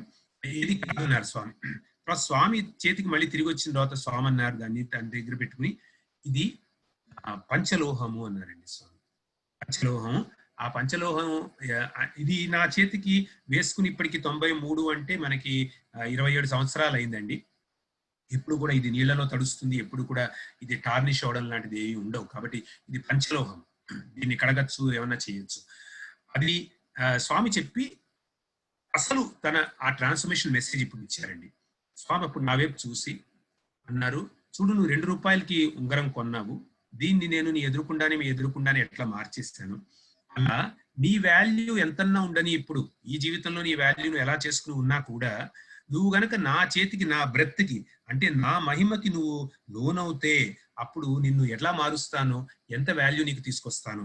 ఇక్కడ తర్వాత అడిగారండి స్వామి, దీని వాల్యూ ఎంత అంటే ఎవరు చెప్పలేకపోయారు రూపీస్ లో. అప్పుడు స్వామి అన్నారు, దిస్ ఇస్ ఇన్వాల్యుబుల్ అన్నారు స్వామి, ఇంగ్లీష్ లోనే అన్నారు, దిస్ ఇన్వాల్యుబుల్. కాబట్టి ఈ ఇన్వాల్యుబుల్ స్టేట్ స్వామి అందరికీ పట్టుకొస్తారు అని. ఇక్కడ నాకు వచ్చిన ఇన్సైట్ ఏంటంటే అండి, ఎప్పుడైతే స్వామి ఫార్మేషన్ గా స్వామి ఆర్గనైజేషన్కి వస్తామో మనం, తర్వాత స్వామి ఇన్ఫర్మేషన్ మనకి ఇచ్చి మన్ని ఆయన డిస్కోర్సెస్ ద్వారా, ఆయన ఇచ్చే నియమాలు వాటి ద్వారా మనం మారుస్తారు, ఏ విధంగా ఉండాలి అని చెప్తారు. అప్పుడు స్వామి మనం ఎంకరేజ్ చేయడానికి చెప్తారు. స్వామి ఈ విధంగా మనకు రింగో అదృష్టం ఉంటే అవి ఇస్తారు, అప్పుడప్పుడు ఇస్తారు మనకి ఇవ్వాల్సింది ఉంటే. లేదంటే స్వామికి ఇవ్వకపోతే ఏమీ లేదండి. ఒక రింగ్ ఇవ్వకపోతే, ఒక గొలుసు ఇవ్వకపోతే స్వామి డివోటీస్ కాదని అనుకోవడానికి అసలు వీల్లేదు. అటువంటి అపోహలు ఎవరు పెట్టుకోవద్దు. ఎందుకంటే అండి, స్వామి హృదయవాసిలాగా అందరి హృదయాల్లోకి వచ్చినప్పుడు ఇవన్నీ చాలా చిన్న చిన్న విషయాలు. ఎందుకు ఇస్తారో ఆయనకే తెలియాలి. అది ఏదైనా రీజన్ కి అయి ఉండొచ్చు. కాబట్టి రింగ్ వచ్చిన వాళ్ళు గొప్ప వాళ్ళు, ఎక్కువ భక్తులు, ఆ ఇంటర్వ్యూలు ఎక్కువ వచ్చిన వాళ్ళు ఎక్కువ భక్తులు, ఇటువంటివన్నీ మనం మర్చిపోవాలి. అవి కరెక్ట్ కాదు. ఎవరు స్వామికి భక్తులు మనం చెప్పలేము. వాళ్ళు అసలు స్పర్తికి వచ్చారో లేదో ఇంతవరకు చెప్పలేము. వారు ఎక్కడ ఉంటే వారి గుడిసెకో వారి ఇంటికో స్వామి వెళ్తున్నారేమో రోజు మనం చెప్పగలమా? కాబట్టి ఎవరు స్వామి భక్తులు అనేది మనం చెప్పి ఈ విధంగా బ్యారేజ్ వేయడానికి లేదండి. అయితే ఇక్కడ మళ్ళీ బ్యాక్ వస్తే దీనికి, I can transform you into something invaluable, ఇది స్వామి ఇచ్చిన మెసేజ్. కాబట్టి ఈ మెసేజ్ మనందరం మనసులో పెట్టుకోవాలండి. ఎందువల్ల వచ్చాము స్వామి ఆర్గనైజేషన్ లోకి? యూత్ గ్రూప్ కానివ్వండి, ఆర్గనైజేషన్ల సమితి మెంబర్లు కానివ్వండి, భజన గ్రూప్ లో కానివ్వండి, సేవాదళ్ కానివ్వండి, ఎవరైనా కానివ్వండి, ఎందుకు వచ్చాము అంటే స్వామి టిక్కు పెడితే వచ్చాము. ఇక్కడ మనం ఉన్నప్పుడు స్వామి చెప్పినట్టు నియమం పాటిస్తూ ఉండాలి. తర్వాత ముఖ్యమైనది ఏమిటి అంటే స్వామి అనుగ్రహం వల్ల, ఆయన బ్రెత్ తగలడం వల్ల, ఆయన ఊపిరి తగలడం వల్ల, ఆయన సత్సంగం ఎన్వైరన్మెంట్ లో మనం ఉండడం వల్ల మన వాల్యూ ఎలా మారిపోతుందో మన ఊహకు కూడా అందదు. అది మోస్ట్ ఇంపార్టెంట్. లేకపోతే చూడండి, ఇప్పుడు నేనెవరండి? నాలాంటి ఇప్పుడు కామన్ సామాన్య మనుషులు ఎంతమంది ఈ ప్రపంచంలో? ఎందుకు పిలిచి ఒక ఇంట్రొడక్షన్ ఇచ్చారు నా గురించి? ఎందుకు మాట్లాడమంటున్నారు? ఎందుకు వింటున్నారు మీరు ఇంతమంది? నేనేమిటి, నాకు ఏమి అంత తెలుసని నేనేం చెప్పాలని మీరు వింటున్నారు? ఎందుకంటే సత్యసాయి స్టూడెంట్, సత్యసాయి అన్న ఒక ట్యాగ్ తగిలింది కాబట్టి, అంతే. ఇది స్వామి చేసేది. అందరికీ ఏ వాల్యూ లేకపోయినా కూడా తన పేరు మనకిచ్చి, లేక తన ఊపిరి మన మీద పోసి మనని మార్చేసేది, ఎవరిని ఎట్లాగైనా చేయగలరు స్వామి. కాబట్టి ఇది ట్రాన్స్ఫర్మేషన్. ఇది 3వ మైల్ స్టోన్ అని చెప్తానండి నేను. అది స్వామి మనకి చేస్తారు. ఫోటోలో ఉన్నది స్వామితో నేనే, మీరు కన్ఫ్యూజ్ కాకండి. అప్పుడు చిన్నప్పుడు అట్లా ఉన్నాను, ఇప్పుడు అట్లా లేను, జుట్టంతా అయిపోయింది. తర్వాత కన్ఫర్మేషన్ అని అంటాను. 4వ ఇన్సైట్ నాది కన్ఫర్మేషన్. ఇది కొడైకెనాల్ అండి. 94లో స్వామి తీసుకెళ్లిన ఒక 30 మంది గ్రూప్ లో స్వామి నా భాగ్యం కొద్దీ స్వామి అనుగ్రహం వల్ల నన్ను తీసుకెళ్లారు కొడైకెనాల్లో. అన్ని విషయాలు ఇప్పుడే చెప్పానండి, తర్వాత టైం ఉంటే చెప్తాను. అయితే ఒక తంతు జరిగేది ఏంటంటే, పొద్దున్న బ్రేక్ఫాస్ట్ కి, మధ్యాహ్నం లంచ్ కి, రాత్రి డిన్నర్ కి ఈ విధంగా స్వామితో కూర్చుని మనకి తినే ఒక అవకాశం దొరుకుతుంది. అందులో మీలో ఎవరైనా వెళ్ళి ఉన్న వాళ్ళు ఉండొచ్చు. ఇది కొడైకెనాల్లో సాయి శృతిలో డైనింగ్ హాల్. ఇక్కడ చూడండి, స్వామి ఇక్కడ కూర్చుంటారు. ఇక్కడ కూర్చుని సత్యజిత్ ఇక్కడ స్వామికి పెడుతున్నారు. మనం తినే లోపలే స్వామి అయిపోతుంది. ఇక్కడ చక్కగా నిజంగా బ్రహ్మార్పణం అంటే, మనం బ్రహ్మార్పణం చదువుతున్నప్పుడు స్వామి తింటూ ఉంటారండి. అది మోస్ట్ ఇంపార్టెంట్ థింగ్. ఇక్కడ స్వామి తింటారు, మనం బ్రహ్మార్పణం చదువుకుంటూ ఉంటే, తర్వాత స్వామి తినేసిన తర్వాత మళ్ళీ తినమంటారు. అప్పుడు మనం మళ్ళీ తినడం మొదలు పెట్టే లోపల మనం ఒక ముద్దట్ల లోపల పెట్టుకునే లోపల స్వామి చేకడుకు లేచేస్తారండి. అంతే, ఇంకేం తినరు, అట్లా లేచేస్తారు. లేచేసి ఇక్కడ తిరుగుతూ ఉంటారు, మన వెనకాల తిరుగుతూ ఎవరేం తిన్నారు అని జోకులు వేస్తూ ఉంటారు. ఇదంతా జరుగుతూ ఉంటుంది. ఇక్కడ కౌంటర్స్, కొన్ని సర్వింగ్ కౌంటర్స్ ఉంటాయి. అయితే దీని గురించి ఎందుకు చెప్తున్నానంటే అండి, ఒకరోజు రాత్రి అక్కడ విఐపి లాగా మన చెన్నారెడ్డి గారు, మిసెస్ చెన్నారెడ్డి గారు వచ్చారు ఆ టైంలో. 94 ఏప్రిల్ మే నేను చెప్తున్న సమయం. అప్పుడు చెన్నారెడ్డి గారు తమిళనాడుకి గవర్నర్ గా ఉన్నారు. కాబట్టి ఈవిడ స్టేట్ గెస్ట్ అనమాట, ఈవిడ స్టేట్ విఐపి ఆవిడ. అందుకని ఆవిడ వచ్చేసరికి ఏంటంటే చాలా పక్కడబంది ఉంటుంది. 2 గంటల ముందు నుంచి రోడ్లన్నీ ఇచ్చేయడం అన్ని ఉంటాయి, ఎందుకంటే గవర్నర్ కాబట్టి. మరి ఆవిడ చాలా భక్తురాలు స్వామి అంటే. వాళ్ళ మనవరాళ్ళని వాళ్ళందరినీ తీసుకొస్తూ ఉండేవారు. అయితే ఆ వచ్చిన వాళ్ళని కూడా స్వామి పిలుస్తూ ఉండేవారు లోపల భోజనం చేయడానికి, డిన్నర్. ఆ రోజు ఫార్చునేట్ గా నాకు సర్వీస్ చేసే ఛాన్స్ దొరికింది అక్కడ ఆ రోజు. అయితే నేను సర్వీస్ చేస్తున్నప్పుడు స్వామి చెన్నారెడ్డి గారి వైఫ్ భోజనం చేసేసి ఆవిడ వెళ్ళబోతూ స్వామి దగ్గర పర్మిషన్ తీసుకుంటూ, స్వామి స్వామి మా మనవరాలు రాలేదు ఈ రోజు, మీరు ఒక్క స్వీట్ ఇప్పిస్తే ప్రసాదం లాగా తీసుకెళ్తానని అన్నారు ఆవిడ. అప్పుడు స్వామి నా వెనకాల తిరిగారు, నేనుంటే నన్ను పిలిచారు. నేను పరిగెత్తుకుంటూ వచ్చాను స్వామి దగ్గరికి. అప్పుడు స్వామి అన్నారు, నా వైపు చూసి ఒక స్వీట్ తీసుకురా అన్నారు. చెన్నారెడ్డి గారి వైఫ్ ఒక స్వీట్ అని చెప్పారు. అంటే నాకు స్వామి చెప్పింది ఒక స్వీట్ అని. అయితే నేను వెనకాలకు వెళ్ళంగానే మన లోకరీతి ఎలా ఉంటుందండి, ఈవిడ ఇంత పెద్ద విఐపి, స్వామి చెప్పడం, ఒక స్వీట్ చేత్తో ఎట్లా తీసుకెళ్తాను, ప్లేట్లు పెట్టుకుని ఎట్లా తీసుకెళ్తాను, అందుకని స్వీట్ బాక్స్ మొత్తం తీసుకొస్తున్నాను. స్వీట్ బాక్స్ తీసుకుని బయలుదేరుతుంటే ఇక్కడున్న స్వామి ఇక్కడ వరకు వచ్చేసారండి. ఇక్కడ వరకు వచ్చేసి మధ్య దూరం వరకు వచ్చే స్వామి నా వైపు కళ్ళ దగ్గర కళ్ళు పెట్టి కొంచెం కోపంగా స్టర్న్ గా అన్నారు, ఒక్కటంటే ఒక్కటి తీసుకురావాలి అన్నారు. ఒకటంటే ఒకటే తీసుకురావాలి అనగానే నేను మళ్ళీ వెనకాలకి వెళ్ళి అది పెట్టేసి ఒక స్వీట్ తీసుకుని ఒక ప్లేట్లో ఒక సాసల్లో పెట్టి తీసుకొచ్చేసిస్తే స్వామి ఆ సాసల్లో తీసుకుని ఆవిడ చేతిలో ఇచ్చారు. దీనివల్ల నాకు వచ్చిన ఇన్సైట్ ఏంటంటే అండి, మనం సేవ చేస్తాము కానీ, మనం స్వామి సేవ చేస్తున్నాం అని అనుకుంటాం కానీ, మనము మన బుద్ధి, మన ఆలోచన ఉపయోగిస్తూ ఉంటాము. ఈ లోకరీతి ఎట్లా ఉంటుంది, ఈ లోకాన్ని ఎట్లా ఇంప్రెస్ చేయాలి, లోకంలో మర్యాదలు ఎట్లా ఉంటే వాటికి ఇంపార్టెన్స్ ఇస్తాము. స్వామి ఒక మాట చెప్తే ఆ మాటను తూచా తప్పకుండా పాటించడం అనేది కన్ఫర్మేషన్. మీరు గమనిస్తే నేను ఇందాక ఇచ్చింది మీకు కన్ఫర్మేషన్ అన్నాను. FIR కదా FOR. అంటే ఇక్కడ మనం ఏది స్వామి చెప్తే దానికి కన్ఫర్మ్ కావాలి.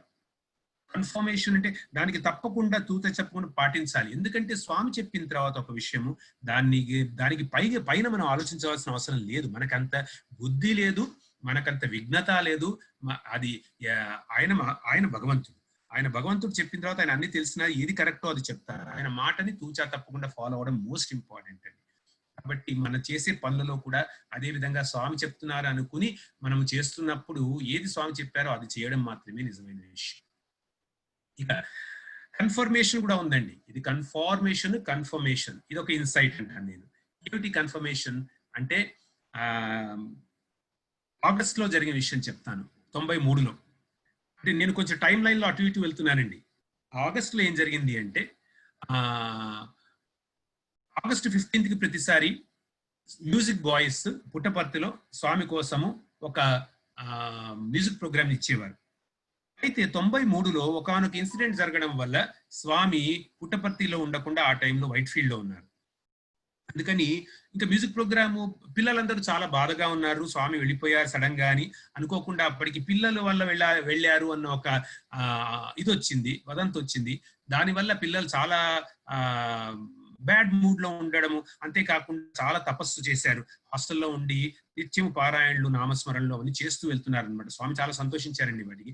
అయితే ఈ జరుగుతున్న సమయంలో వైస్ ఛాన్సలర్ పిలిచి ఏమిటి మీరు మ్యూజిక్ ప్రోగ్రామ్ రెడీ అయ్యారా లేదా అని అడిగారు. అంటే మరి మ్యూజిక్ బాయ్స్ చెప్పారు, స్వామి ఎలా ప్రిపేర్ అవుతాం స్వామి, స్వామి లేరు కదా ఎట్లా ప్రిపేర్ అవుతాం సార్ అంటే ఆయన అన్నారు, అదేమిటి పిచ్చా ఏమిటి మీరు స్వామి స్టూడెంట్స్ అయినా స్వామి ఇక్కడ ఉండాలా ఫిజికలీ, ఎక్కడున్నా స్వామి ఉన్నట్టే కదా, స్వామి ఉండరా కాబట్టి మ్యూజిక్ ప్రోగ్రామ్ చేయాల్సిందే, స్వామి అక్కడ ఉంటే ఒకటి ఇక్కడ ఉంటే ఆయన చాలా వైస్ పర్సన్ అండి. హనుమంతప్ప గారు ఉండేవారు మాకు వైస్ ఛాన్సలర్, ఆయన చెప్పారు. అయితే సరే అని మొత్తానికి మ్యూజిక్ ప్రోగ్రామ్ ప్రిపేర్ అయ్యాము. మ్యూజిక్ ప్రోగ్రామ్ లో నాకు పాడే ఛాన్స్ వచ్చింది. అంటే దాని ముందర ఒక టాలెంట్ షో అయింది. ఆ టాలెంట్ షోలో హాస్టల్లో జరిగిన టాలెంట్ షోలో ఒకానొక పాట నేను పాడితే ఆ పాట నచ్చి వాళ్ళు నన్ను కూడా సెలెక్ట్ చేశారు. ఆ విధంగా వారు అంటే స్వామి చెప్పకపోయినా ఆ విధంగా వారు ఇందులో పాడే ఛాన్స్ నాకు ఇచ్చారు. మొట్టమొదటి పాట నేను పాడాను, శంకరనాథ శరీరాపర అన్న పాట పాడాను. పాడినప్పుడు ఆ పాట చివరికి పైకి ఇట్లా క్లైమాక్స్ లాగా పైకి వెళ్ళేసరికి ఒక పువ్వు పడేశారు స్వామి. ఏమైందంటే అండి నా వెనకాల ఒక పెద్ద స్వామి నిలువాటి ఫోటో ఉంది, దానిపైన ఇంత పెద్ద తామర పువ్వు పెట్టబడింది అనమాట. అయితే ఈ పువ్వు పడుతుంటే పాట అయిపోయి పైకి వెళ్ళిన తర్వాత చివరికి అందరు చప్పట్లు కొట్టారు. నేను కళ్ళు మూసుకుని పాడుతున్నాను. నేను అనుకున్నాను నా పాటకి చప్పట్లు కొడుతున్నారేమో అనుకున్నాను. పాట అయిపోయింది. తర్వాత నా పక్కన తబలా కొడుతున్న బ్రదర్ నన్ను, నేను వెనకాలకి జరిగినప్పుడు అన్నాడు, బ్రదర్ నీ పాటకు కొట్టలేదు, అగో స్వామి పువ్వు పడేసారు దానికోసం కొట్టారని చెప్పాడు. అంటే అప్పుడు చూస్తాను అవును కరెక్టే, వెనకాల పువ్వు పడింది. ఆ పువ్వు నేను తీసి పెట్టుకున్నాను. ఇది ఆగస్టు 15 జరిగిందండి. 22వ తారీఖు స్వామి గొప్ప ఛాన్స్ ఇచ్చారు మాకు. ఛాన్స్ ఇచ్చి అందరినీ కూడా ఇక్కడికి తీసుకెళ్ళారు, వైట్ ఫీల్డ్కి రమ్మన్నారు మమ్మల్ని. ఎందుకంటే ఎంబీఏ పిల్లలందరికీ ఎంబీఏ యానివర్సరీ డే అంటారండి. 22 ఒక డిపార్ట్మెంట్ స్టార్ట్ అయింది 86లో. కాబట్టి అప్పుడు స్టార్ట్ అయిన డిపార్ట్మెంట్ కి యానివర్సరీ డేకి ప్రతిసారి స్వామి ఇంటర్వ్యూ ఇవ్వడం జరుగుతూ ఉంటే పుట్టపర్తిలో ఉంటే, ఈసారి వైట్ ఫీల్డ్ లో ఉన్నారు కాబట్టి అక్కడికి పిలవాలి అని స్వామికి మేము రిక్వెస్ట్ పెట్టుకుంటే స్వామి రమ్మన్నారు. కాబట్టి ఎంబీఏ పిల్లలందరము first year second year MFM MBA అందరం కలిసి బయలుదేరి వెళ్ళాం, వైట్ ఫీల్డ్కి వెళ్ళాం. అక్కడ వైట్ ఫీల్డ్ లో దర్శనం పొద్దున అయిపోయిన తర్వాత స్వామి త్రయీ బృందావనంలోకి పిలిచారు. త్రయీ బృందావనంలో స్వామి మేమందరం లోపల కూర్చున్నాం. మొట్టమొదట అంటే స్వామి దర్శనించి వచ్చే ముందరే మమ్మల్ని లోపలికి పంపించేసి అక్కడ మెయిన్ భజన ఒక జూలా ఉంటుందండి. ఆ జూలా రూమ్ లో మధ్యలో సెంటర్ హాల్ ఉంటుంది, దాని పక్కన ఒక రూమ్ లో జూలా ఉంటుంది. ఆ జూలా అందరు చాలా మంది చూసుంటారు. స్వామి కూర్చుంటారు జూలా త్రయీ బృందావనంలో.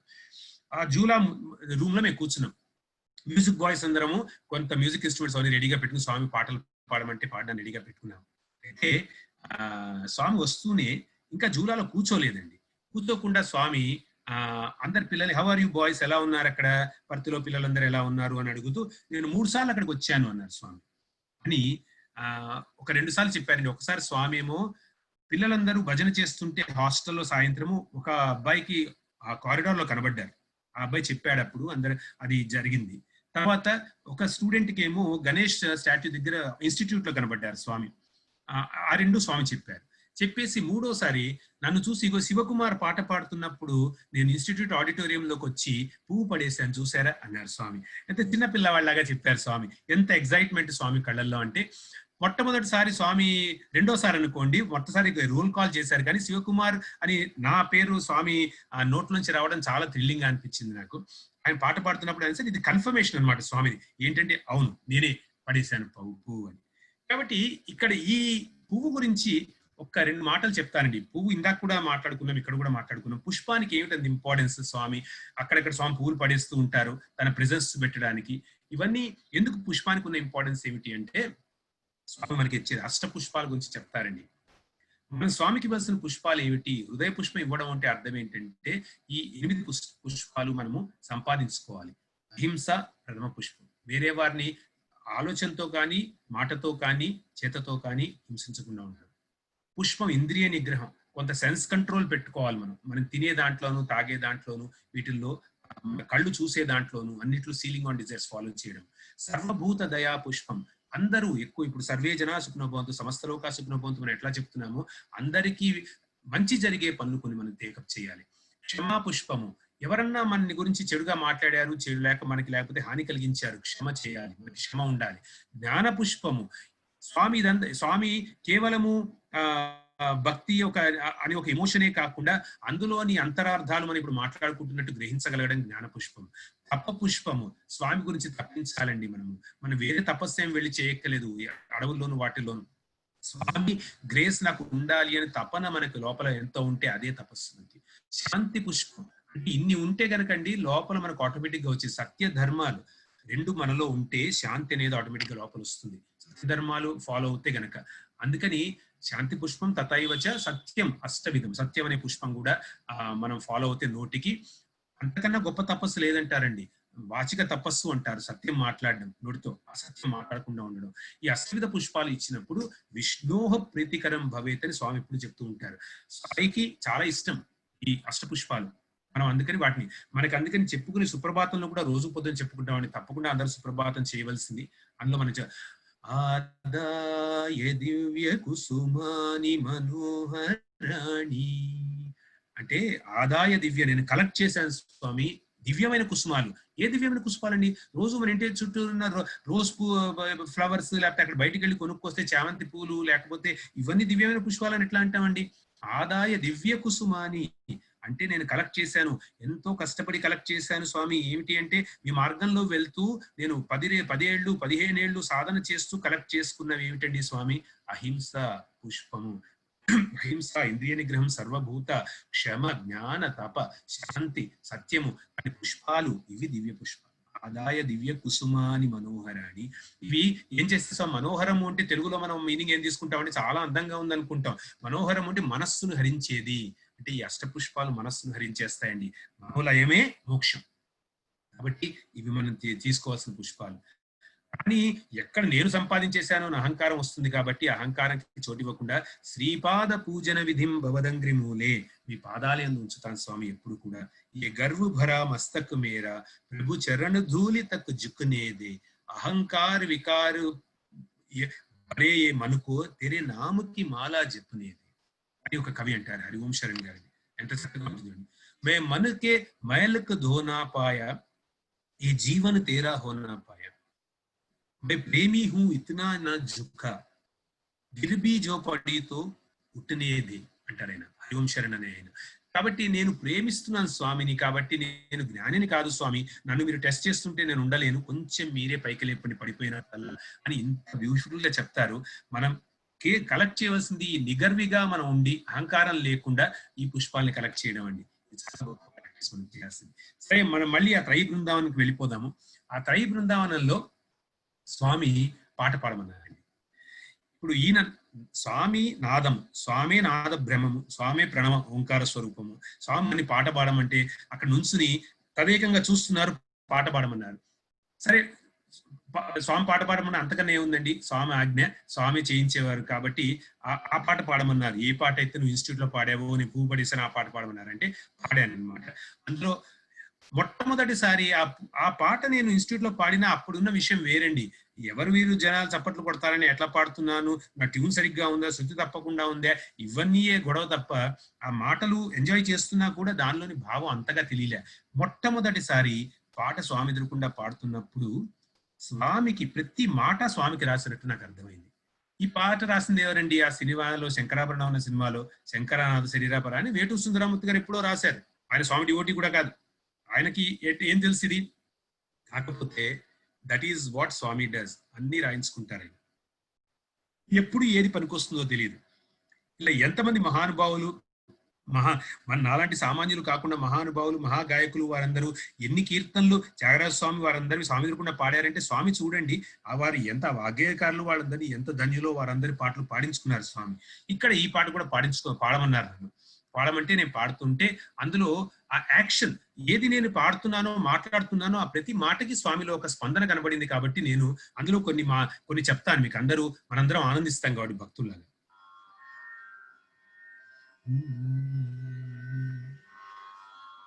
మెరిసే మెరుపులు మురిసే పెదవుల చిరు చిరు నవ్వులు కాబోలు. మెరిసే మెరుపులు. స్వామి అక్కడ నుంచుని ఇట్లా ఊగుతూ ఆయన పెదవుల మీద అట్లా కొంత మాయిస్ట్ గా ఉన్న పెదవులు గ్లిజన్ అవుతున్నాయండి. అట్లా లైట్నింగ్ లాగా షైన్ అవుతున్నాయి స్వామివి. మెరిసే మెరుపులు మురిసే పెదవుల చిరుచిరు నవ్వులు కాబోలు. సన్నగా నవ్వుతున్నారు పాట వింటూ, కళ్ళు మూసుకుని ఇట్లా అంటున్నారు స్వామి.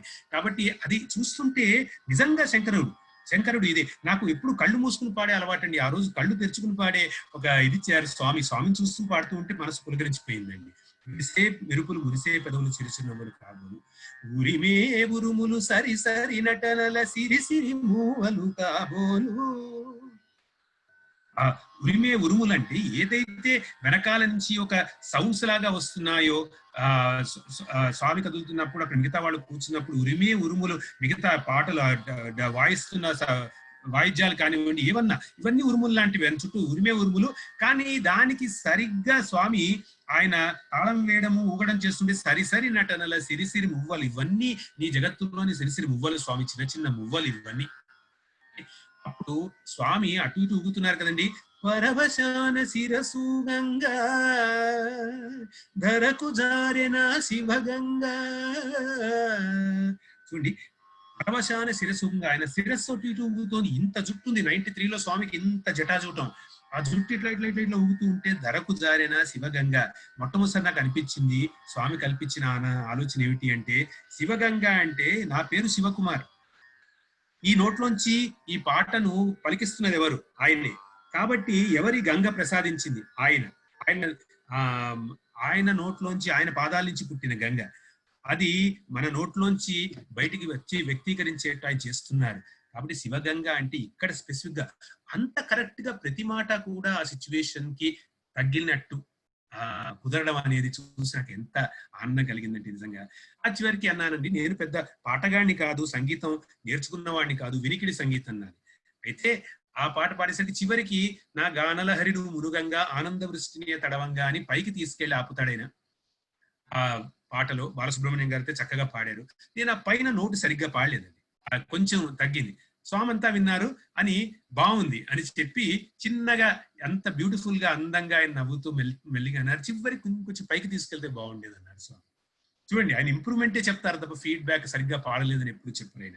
కాబట్టి పైకి తీసుకెళ్తే బాగుంది. ఎందుకంటే ఎందుకు చెప్తారు? తన వారు అనుకుంటారు కాబట్టి చెప్తారు స్వామి. అంతా తన వారే కాబట్టి చెప్తారు స్వామి. తర్వాత మన సాధన అండి. ఏదైతే ఇప్పుడు నేను సంగీతం అని చెప్తున్నానో అన్ని మన సాధనలో స్వామిని ఎదురుకుండా భావించి ప్రతి దాంట్లో స్వామిని చూస్తున్నప్పుడు అయినా కూడా మనం తప్పులు చేస్తూ ఉంటాం. కానీ స్వామి మనని కరెక్ట్ చేస్తూ ఉంటారు. ఇంకా పైకి వెళ్ళాలి, ఇంకొంచెం పైకి శృతి కలవలేదు అంటే, అపశృతి రావడం అంటే మన సాధనలో మార్గం సరిగ్గా చేయకపోవడము అని అర్థం అండి. సంగీతానికి శృతి అపశృతి, మన సాధనకి అపశృతి అంటే ఏమిటి? సరిగ్గా ఉండడం, సరిగ్గా చేయకుండా ఉండడం, ఎలా జరగాలో అలా జరగకుండా ఉండడం, అది అపశృతి అవుతుంది. కాబట్టి దాని గురించి చెప్పి ఇంకో పాట పాడు అన్నారు. ఇంకో పాట పాడు అంటే నేను మరో పాట పాడాను. శ్యామశాస్త్రి గారి ఒక కీర్తన పాడాను. తర్వాత ఇంకొక పాట పాడు అన్నారు. నేను దానికి రెడీగా లేనండి, నేను ఆలోచించుకోలేదు. స్వామి నన్ను అడుగుతారని అనుకోలేదు. అట్లా అడిగితే అప్పుడు స్వామి నాకు వెంటనే గుర్తొచ్చిన పాట రామదాసు గారి కీర్తన పలుకే బంగారమైన పాడాను. పలుకే బంగారమైన మనందరికీ ఇష్టమైన పాట. అందువల్ల ఒక చరణం పాడతాను స్వామి ఎదుర్కొన్న పాడింది.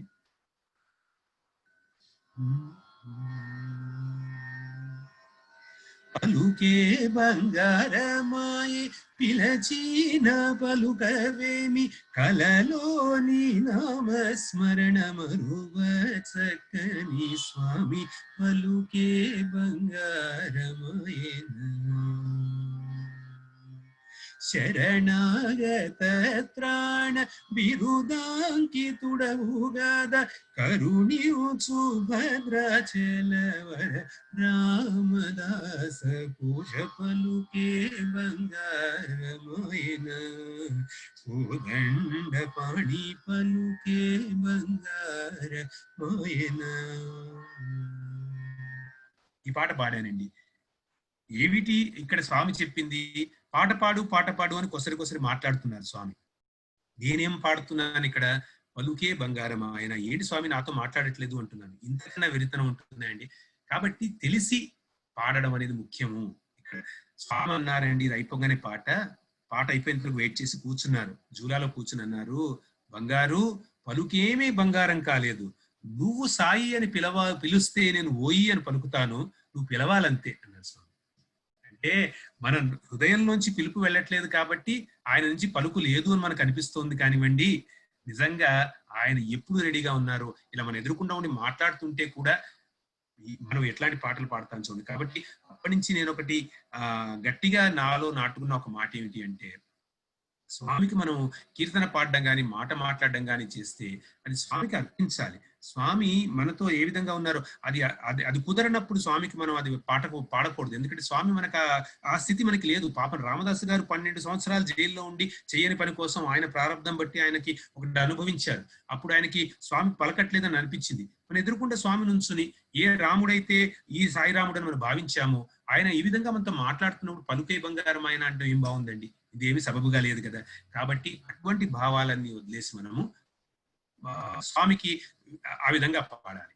ఇలాగే మొన్నాడు మేము ఇది జరిగింది 22వ తారీఖుని, 23వ తారీఖు స్వామి అక్కడ కళ్యాణ మంటపం అని ఉంటుంది. ఆ కళ్యాణ మంటపంలో ఇది ఆల్టర్స్ పెట్టారు పిల్లలు. ఆల్టర్స్ పెట్టి ఆ ఆల్టర్స్ దగ్గర UGC university grants commission chairman వస్తే ఆయన చూడడానికి వచ్చి ఆయన కూడా దగ్గర తీసుకొచ్చి మళ్ళీ అక్కడ కూర్చున్నారు. మేమందరం కూడా కూర్చున్నాం చుట్టూరా. కూర్చున్నప్పుడు స్వామి నన్ను మళ్ళీ పాట పాడమన్నారు. పాట పాడమంటే నిన్న పాడిన శ్యామశాస్త్రి కీర్తన ఒకటి పాడచ్చా స్వామి అంటే పాడు అన్నారు. అప్పుడు ఆ పాట పాడాను. ఇది చాలా ముఖ్యమైనదండి. ఎందుకంటే మనం పాట పాడేప్పుడు ఏ విధంగా పాడాలి, భజన పాడేప్పుడు ఏ విధంగా పాడాలి అనేది గొప్ప లెర్నింగ్ స్వామి ఇచ్చారు, ఇన్సైట్. కాబట్టి ఆ ఇన్సైట్ గురించి మీతో చెప్తాను. ప్రకృతిలో ఎక్కడ జరిగింది అనేది, ఎక్కడ తప్పు జరిగింది అనేది చెప్పి స్వామి ఎలా కరెక్ట్ చేశారో చెప్తాను.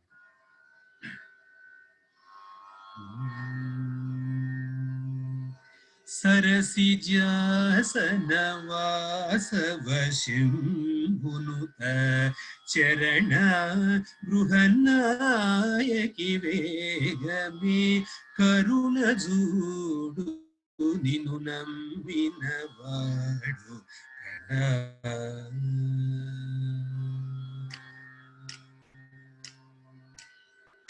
శ్యామకృష్ణ పరిపాలిని శూలిని సామజగమన కుందరదనా తామసౌమికను సేయకన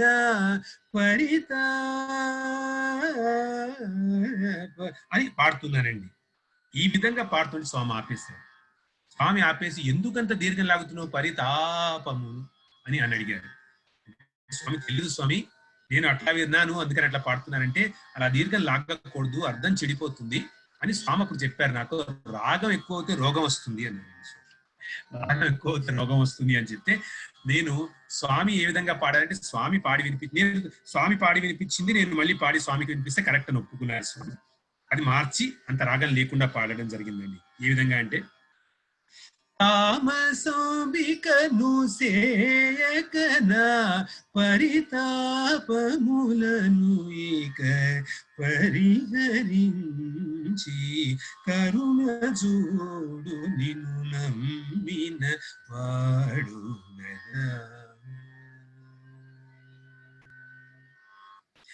ఇది స్వామి డైరెక్ట్ గా ఇచ్చిన బోధ అండి. సంగీతం అంటే నాకు మక్కువ, నేను నేర్చుకున్నది ఎక్కువ లేదు, వినికిడి దాని వల్ల పాడాను. అంటే కామనెస్ట్ సింగర్ అని చెప్పాలి. అయితే అక్కడ వినికిడి నాకు ఈ అవకాశాలు ఇచ్చి స్వామి అక్కడ ఈ పాట పాడమండము, దాని ద్వారా నాకు బోధ చేయడము, ఇది ఎంతో మందికి మనకి అవసరమైన. భజనలు చేస్తూ ఉంటాము, స్వామి ఆర్గనైజేషన్ భజనలు మోస్ట్ ఇంపార్టెంట్. ఏ మాటకి ఎటువంటి భావము, ఆ భావము ఏమిటి అని అర్థం చేసుకుని పాడడం చాలా ఇంపార్టెంట్ అండి. అట్లాగే నేను అప్పుడప్పుడు గమనించాను, మనం పాడే హారతి కూడా చాలా మంది హారతిలో కూడా మాటలు కంప్లీట్ గా తెలుసుకోకుండా పాడుతున్నారు. కాబట్టి కొంచెం మీరు పుస్తకాలు చూడండి, మీకు తెలిసిన వాళ్ళని అడగండి, ఒకసారి కనుక్కోండి ఏమిటని. ఎలా వింటే అలా పాడేసేయాలని మనం అనుకున్నప్పుడు అందులో తప్పులు వచ్చే ఛాన్సెస్ ఉన్నాయి. కాబట్టి మొదట్లో పర్వాలేదు, కానీ మనకి ఇన్ని తెలిసిన వాళ్ళము, ఇంతంత డిగ్రీలు తెచ్చుకున్న వాళ్ళము, ఇన్ని విషయాలు తెలిసిన వాళ్ళము, అది మాత్రము నేను తెలియని వాళ్ళగా ఎందుకు ఉండాలండి? స్వామి ఎదురుకుండా పాడుతున్నప్పుడు ఏది పాడినా కూడా, ఒక సాయి గాయత్రి చేసిన ఒక పాట పాడినా, ఒక పాట ఫాలో అయినా కూడా దాన్ని కరెక్ట్ గా, ఎందుకంటే ఉదాహరణకి చెప్తానండి నేను. మందరధారి అన్న పదం వస్తుంది మనకి హారతిలో. అది మంగళధారి లేకపోతే మంగళకారి ఇట్లా ఇష్టం ఉన్నట్టు అంటూ ఉంటారు. తర్వాత ఓంకార రూప ఓజస్వి అని ఉంటుందండి ఒక మాట 3వ చరణంలో. ఆ ఓజస్వి అన్న మాట చాలా మందికి తెలియదు. ఓంకార రూప ఓజే ఏదో అనేస్తూ ఉంటారు అట్లా. కాబట్టి ఇవన్నీ చాలా మనం తెలుసుకోవాలి. యూజువల్లీ ఫారిన్ కంట్రీస్ లో ఎక్కువ పాటిస్తారండి, వాళ్ళు కరెక్ట్ గా లిరిక్స్ తీసుకుని రాసుకుని ప్రాక్టీస్ చేసి కానీ వాళ్ళు పాడరు. మనము ఏమి ప్రాక్టీస్ చేయకుండా ఏమీ లేకుండా నాకు తెలుసు అనుకుని పాడడం అనేది కరెక్ట్ కాదు. ఆ పని చేయకూడదని చెప్తాను. ఏది చేసినా కూడా ప్రాక్టీస్ చేయాలి. మనం సేవ చేసిన ఆ విధంగానే ఉండాలండి. ఒక విధంగా సేవ చేస్తున్నారు. ఇప్పుడు మీరు చాలా మంది చక్కని ప్రోగ్రామ్ చేయబోతున్నారు. పవన్ చెప్పాడు నాకు, డేటా సైన్సెస్ మీద ఒక గొప్ప ప్రోగ్రామ్ చేస్తున్నారు. దానికి ఇంటర్వ్యూస్ చేస్తున్నారు. ఇంటర్వ్యూస్ చేసే వాళ్ళని తప్పకుండా ఇంతకుముందు ఇంటర్వ్యూస్ ఎక్స్పీరియన్స్ ఉన్న వాళ్ళని పెట్టుంటారు. కాకపోతే చక్కగా కొన్ని పారామీటర్స్ అవన్నీ చేశాడు పవన్, ఈ పారామీటర్స్ పైన మనం చెక్ చేస్తాము అని. దాంట్లో మనం పైలట్లు చేసుకోవాలి ఒకళ్ళు. ఎందుకంటే నేను చేసే ఇంటర్వ్యూ బేసిస్ పైన ఒకళ్ళని వద్దంటాను, ఒకళ్ళని తీసుకుంటాను అంటే వాళ్ళ ఫేట్ నేను చెప్పే దానిపైన ఉంటుంది. కాబట్టి ఎంత జాగ్రత్తగా చేయాలి అని ఒడి దగ్గర పెట్టుకుని స్వామికి అకౌంటబిలిటీతో మనం చేసినప్పుడు అది సేవ్ అవుతుంది. మనం అంటే పర్ఫెక్ట్ గా ఎప్పటికీ కాలేకపోవచ్చు అండి మనం, కానీ మన బెస్ట్ ఎఫర్ట్ మనం పెట్టి చేయగలగడం అనేది, ఇలా ఒక పాటలోనే కాకుండా మాటలోనూ మనం చేసే ప్రతి ఆటలోనూ కూడా ఆ విధంగా జాగ్రత్తగా చేయడం స్వామికి నచ్చుతుంది. చేయాలి. ఇక టైం బట్టి చూస్తానండి నేను, మనకి సుమారుగా గంట దగ్గరికి అవుతోంది కాబట్టి కొన్ని విషయాలు టూకీగా చెప్పేస్తాను. ఒకసారి మా పేరెంట్స్ అక్కడికి వచ్చినప్పుడు స్వామికి తెలియ ఓమ్నిషియన్స్ అంటే అంతా సర్వజ్ఞత అండి, అంతా తెలిసి ఉండడం. స్వామికి తెలియకుండా ఉంటుందని ఎట్లా అనుకుంటాం. కాకపోతే నేను కొన్ని చూసినవి డైరెక్ట్ గా, ఇంతకుముందు కొన్ని చూశాను. ఇంకొకటి ఏమిటంటే, ఒకసారి స్వామి మా పేరెంట్స్ అక్కడికి వచ్చినప్పుడు దసరా టైంలో అక్కడ స్వామి ఉపనిషత్తులు వాటిపైన మాట్లాడుతున్నారు, కఠోపనిషత్తు మాట్లాడుతున్నారు. అది మాట్లాడుతున్నప్పుడు నేను ఇవంటే నాకు చాలా ఇంట్రెస్ట్, అందుకని వాటికి రోజు కూర్చొని నోట్స్ రాసుకునేవాడిని. నేను ఎక్కడ భజన హాల్లో మాట్లాడేవారు స్వామి ఆ రోజుల్లో, అప్పుడు అక్కడ కూర్చొని నోట్స్ రాసుకునేవాడిని. అమ్మా నాన్న వచ్చారు అన్నప్పుడు నేను దర్శనం టైంలో అడిగాను, స్వామి నేను అమ్మా నాన్న వచ్చారు, ఇంటర్వ్యూ మీరు మాట్లాడాలి అని అడుగుదాం అనుకున్నా. కాకపోతే ఈ డిస్కోర్సెస్ ఇచ్చే రోజుల్లో స్వామి దర్శన భవన్లోకి దర్శనానికి వచ్చేవారు కాదు, డైరెక్ట్ గా వచ్చేసి డిస్కోర్స్ ఇచ్చేవారు. అందుకని మేము అక్కడ కూర్చునే వాళ్ళము. మరి ఎలా స్వామికి అందజేయడం అని ఒక స్లిప్ లో స్వామి అమ్మా నాన్న వచ్చారు మాట్లాడవలసింది అని ప్రార్థన అని రాసేసి, నేను ఆ స్లిప్, ఇంత చిన్న స్లిప్, అది చేతిలో మర్చిపెట్టుకున్నాను. ఈ రోజు నేను లోపల కూర్చుంటే భజన హాల్లో స్వామి మాట్లాడేసిన తర్వాత అటు బయటకు వెళ్ళిపోతారు, హారతి తీసుకుంటారు. నాకు కదలడానికి ఉండదు, స్వామికి ఇవ్వలేను. కాబట్టి ఈ రోజు నేను బయట వరండాలో కూర్చుంటాను. ఆ వరండాలో కూర్చుని తప్పకుండా స్వామి బయటికి రాగానే స్వామికి ఇస్తాను అని ఒక ప్లాన్ వేశాను. ఈ ప్లాన్ మనం అనుకుంటా వేసామని అంతా స్వామి వేస్తారండి. అయితే అట్లాగే కూర్చున్నాను.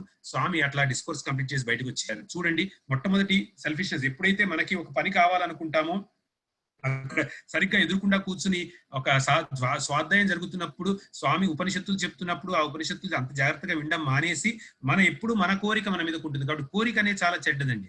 ఒకసారి అది మైండ్ లోకి వచ్చింది అంటే తెచ్చుకోవాల్సినవి ఇవన్నీ స్వామి క్రియేట్ చేసేవి. కానీ కాకపోతే ఏంటంటే చెప్తున్నా ఉన్న మాట ఏంటంటే, కోరిక అనేది మనసులోకి వచ్చినప్పుడు మనం ఏ పర్పస్ కోసం వచ్చాము అనేది మర్చిపోయి ఆ కోరిక నెరవేరేంత వరకు ఎలా అని పాకులాడుతూ ఉంటాం. కాబట్టి అది స్వామి చూపెడతారు. తర్వాత ఆ కారిడార్ లోకి వచ్చిన తర్వాత స్వామి బయటికి రాగానే ఆ లోపలికి హారతి తీసేసుకుని లోపలికి వెళ్లే ముందర నేను లేచి ఇట్లా నా నమస్కారం పెట్టి చేతిలో స్లిప్ పైకి పెట్టి స్వామి తీసుకుంటారు అన్నట్టు ఇట్లా పెట్టాను. అయితే స్వామి వచ్చి ఏం చేశారంటే, 2 చేతులు తన చేతులు ఇట్లా పట్టేశారు. 2 చేతులు నమస్కారం పట్టేశారు. అంటే ఇక చేతులు విప్పి నేను ఇవ్వలేను కూడా, అట్లా పట్టేశారు. పట్టేసి నా వెనకాల ఉన్న వాళ్ళతో ఏదో మాట్లాడుతున్నారు, నాతో కూడా మాట్లాడట్లేదు స్వామికి చెప్దామంటే. అప్పుడు నేను ఎలా అనుకుంటున్నాను, ఎందుకంటే స్వామి ఏ మూమెంట్ అయినా తిరిగి వెళ్ళిపోతారు, చెప్పగలను లేదో అనుకుంటున్నాను, ఆందోళనగా ఉంది. అప్పుడు స్వామి ఆయనతో మాట్లాడడం ఆపేసిన తర్వాత నా వైపు ఒక్క నిమిషం చూసి నవ్వి మందాసం చేసి, నేను కరెక్ట్ గా ఏ విధంగా పేపర్ లో రాశాను లెటర్ లో అదే మాట స్వామి చెప్పారు. అమ్మా నాన్న వచ్చారు, స్వామి అమ్మా నాన్న వచ్చారు, వారికి ఇంటర్వ్యూ ఇవ్వాలని ప్రార్థన అని రాసావు కదా, రేపు రమ్మని చెప్పు అని వెళ్ళిపోయారు స్వామి. ఆ స్వామి అది తీసి చూసింది లేదండి పట్టుకోవడం. అంటే ఇది చాలా చిన్న చిన్న విషయము. కాకపోతే పర్సనల్ గా మనకైన ఎక్స్పీరియన్సెస్ బట్టి కొన్ని చెప్పదలుచుకున్నాను కాబట్టి స్వామి సర్వజ్ఞత మనకి ఎందుకు చూపెడతారంటే అండి, God is omni present, omniscient, omni potent అంటూ ఉంటాం మనం. ఏదన్నా చేయగలరు, ఆ రింగులు మార్చేసేయగలరు, ఏదన్నా తెలుస్తుంది, ఎక్కడన్నా ఉంటారు, ఆయన పుట్టపర్తికి వచ్చి పువ్వు పడేసినట్టు అన్ని చేయగలరు. ఇన్ని చూసినా ఇన్ని చేసినా కూడా మనకి విశ్వాసం కుదరదు, తొందరగా కుదరదు. ఇది ఎందుకో కూడా స్వామి మనకి చెప్తారు, తర్వాత మాట్లాడుకున్నాం దాని గురించి. తర్వాత 6వ ఇన్సైట్ నేను ఏమంటే రీఫార్మేషన్ అంటానండి. అంటే ఒక ప్లేట్ లో ఎప్పుడైతే ఈ విశ్వాసం మనకి తగ్గుతూ ఉంటుందో ఆ టైంలో మనకి ఫార్మేషన్ మొదట్లో కుదిరినది దాన్ని రీఫార్మ్ చేయాల్సి వస్తుందండి. మళ్ళీ మనం ఒక యూటర్న్ అండర్గో అవ్వాలి. ఇది మనందరికీ కూడా వస్తుంది. మొదట్లో మన స్వామి దగ్గరికి వచ్చిన ఉత్సాహము 1 సంవత్సరం, 2 సంవత్సరాలు, 3 సంవత్సరాల తర్వాత ఉండకపోవచ్చు. ఎందుకంటే మనకి సత్సంగం తక్కువైంది, మనం ఆ ఎన్వైరన్మెంట్ లో ఉండట్లేదు కాబట్టి దాంట్లో మనం అంతర్ముఖత రావట్లేదు. కాబట్టి మనకి ఏంటంటే ఒక రీఫార్మేషన్ అవసరం పడుతుంది. మళ్ళీ చేంజ్ చేయాలి స్వామి, మరలా ఒక యూటర్న్ తీసుకురావాలి. కాబట్టి రీఫార్మేషన్ గురించి నేను కొంత చెప్తానండి. కొడైకెనాల్లో స్వామి 94లో తీసుకెళ్లారని చూపెట్టాను కదా, అక్కడ స్వామి ఎంతో క్లోజ్ గా స్వామికి ఉండే అవకాశాలు మనకు వస్తాయి. ఒక ముఖ్యమైన విషయం ఏంటంటే స్వామితో పాటు మనము పొద్దున్న లేచినప్పటి నుంచి రాత్రి పడుకునేంత వరకు స్వామితోనే ఉండడం 30 రోజులు అనేది చాలా గొప్ప ఎక్స్పీరియన్స్ అండి. ఏదో మనం చేశాము ఏదో పుణ్యం వల్ల వస్తుందని ఆ విధంగా నేను అనుకోవట్లేదు. స్వామి అనుగ్రహం తప్ప ఏం లేదు. మనం చేసినది అనుకుంటే స్వామి ఎదురుకుండా అట్లా కూర్చునే అర్హత అసలు సంపాదించడం ఇంపాసిబుల్ అండి. ఎందుకంటే మహా తపస్సులకే అది సాధ్యం కానప్పుడు నాబోటి వాళ్ళకి అసలు ఇంపాసిబుల్. కాకపోతే ఆయన అనుగ్రహం ఎందుకు ఆయన ఆ విధంగా భావించారు, ఆ విధంగా అనుగ్రహం ఇచ్చారు. నేను ఒక్కడిని కాదు, ఎంతో మంది స్టూడెంట్స్ కి అట్లా చేస్తారు స్వామి. అక్కడ పిలవడం జరిగింది స్వామి. కొడైకెనాల్లో తీసుకెళ్లి ఒక చిన్న ఎక్స్పీరియన్స్ చాలా it's very close to my heart, అందుకని చెప్తానండి. పొద్దున్న పూట మేము సుప్రభాతం అది చేసేసుకుని స్వామి 6 గంటలకి తన తలుపు తెరిచి బయటకు వచ్చేవాడు కొడైకెనాల్లో సాయిశ్రుతులు. మేము మావన్నీ కంప్లీట్ చేసేసుకుని స్నానాలు అని సుప్రభాతం అని చేసేసుకుని 6 గంటలకి ముందరే మేము 5:30 నుంచి స్వామి ద్వారం ఎదురుకుండా కూర్చునేవాళ్ళం. అంటే స్వామి ద్వారం తీయగానే ఫస్ట్ దర్శనం దొరకాలి. ఇది ముఖ్యమైన విషయం అనమాట అందరిలో. అది ఎంత వర్ణనాతీతం అండి. ఎందుకంటే స్వామి నిజంగా ఆ రూమ్ నుంచి బయటికి రాగానే అంత ఫ్రెష్ గా స్వామిని చూసేసరికి ఒక సూర్య దర్శనం, సూర్యుని చూసినట్టు. అంటే అది చాలా తక్కువ వర్ణన అనుకోండి. ఎందుకంటే ఒక సూర్యుడు ఏమిటండి, సహస్ర సూర్యుడు, మిలియన్స్ అండ్ మిలియన్స్ ఆఫ్ సూర్యుడిని సృష్టించిన ఆయనకి ఒక సూర్యుడిని పోల్చడం అనేది కరెక్ట్ కాదు. కానీ మానవ మాతృలుగా మనము మన పోలికలు మనం చెప్తాం కాబట్టి దేంతో పోల్చాను అంటే ఒక సూర్యుని చూసినట్టు. అప్పట్లో నాలో వచ్చిన భావాలే నేను ఒక పాటలాగా తర్వాత రాసుకోవడం జరిగింది. ఆ భావాలను ఒక్కసారి అందరూ మీరు ఆనందిస్తారని నేను వ్యక్తీకరిస్తున్నాను. ఏ విధంగా ఉంటుంది స్వామిని అప్పుడు చూసిన మన దర్శనం అనేది.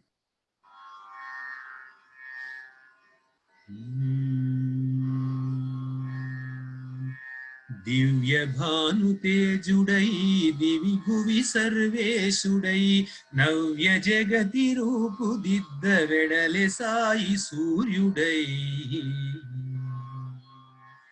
దివ్య భాను తేజుడై దివి భువి సర్వేశుడై నవ్య జగతి రూపు దిద్ద వెడలె సాయి సూర్యుడై, వెడలె సాయి సూర్యుడై. పుడమి తల్లి ధన్యతకై పురాణ పురుషోత్తముడే గుడిగా పర్తిని మలచి కొలువుతానుండే. పుడమి తల్లి ధన్యతకై పురాణ పురుషోత్తముడే గుడిగా పర్తిని మలచి కొలువుతానుండే. విడమరచి వేదాంత సారమెల్ల బోధించే వీడకుండ వేడు వారి నీడతాననియే. విడమరచి వేదాంత సారమెల్ల బోధించే వీడకుండ వేడు వారి నీడతాననియే. దివ్య భాను తేజుడై దివి భువి సర్వేశుడై నవ్య జగతి రూపు దిద్ద వెడలె సాయి సూర్యుడై, వెడలె సాయి సూర్యుడై. ఇది ఇంకా వేరే భావాలు వచ్చాయనుకోండి. అయితే చెప్పేది ఏమిటంటే, ఉడమి తల్లి ధన్యతకై పురాణ పురుషోత్తముడే, ఆ పురాణ పురుషోత్తముడు నిరాకార బ్రహ్మ సాకార బ్రహ్మగా ఆయన రూపం చేసుకుని, ఆ రూపం నుంచి ఆయన అవతార మూర్తిగా మన దగ్గరికి వచ్చినప్పుడు ఆయన మన కోసమని ఆయన తలుపు తెరిచి 6 గంటలకల్లా మనకి దర్శనం ఇవ్వడము, ఉడమి తల్లి ధన్యతకై పురాణ పురుషోత్తముడు. ఎక్కడున్నాడండి ఈయన? మనం పర్తివాస అంటాం. ఆ పుట్టపర్తి మొత్తాన్ని ఒక గుడిగా తయారు చేశారు కదండి ఆయన.